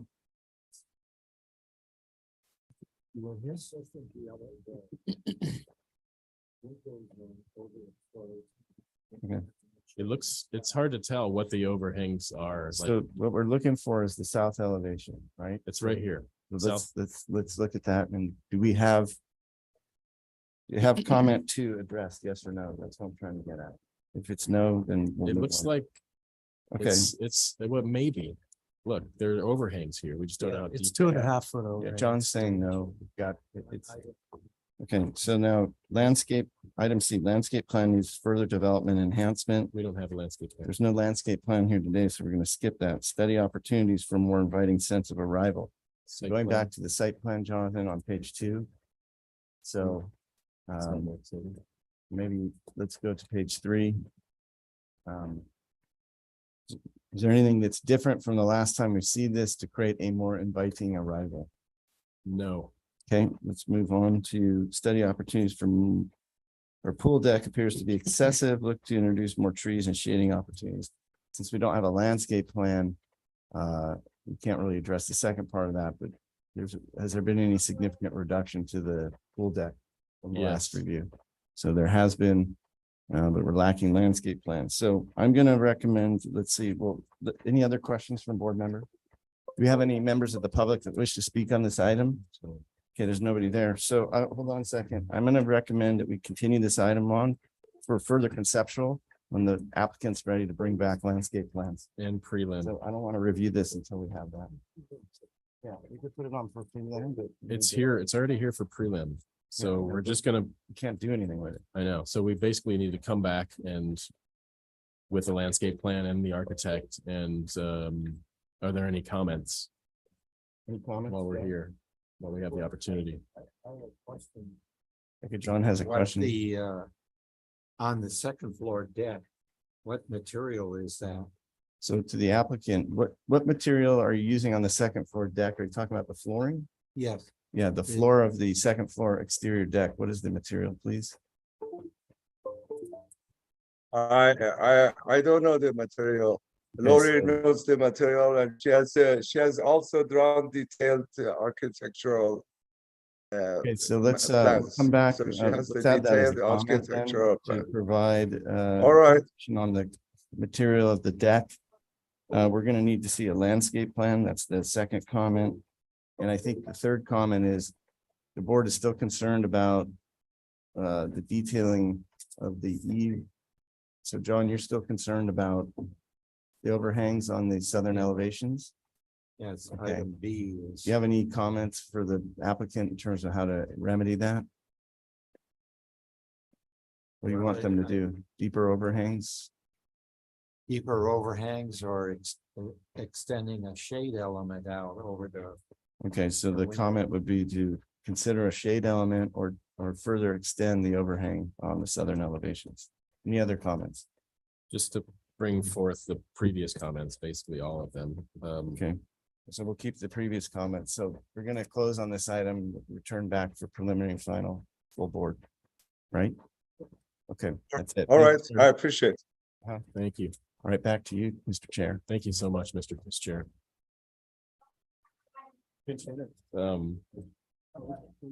Is I make a motion to adjourn. all those in favor? Aye. Aye, opposed? Motion carries.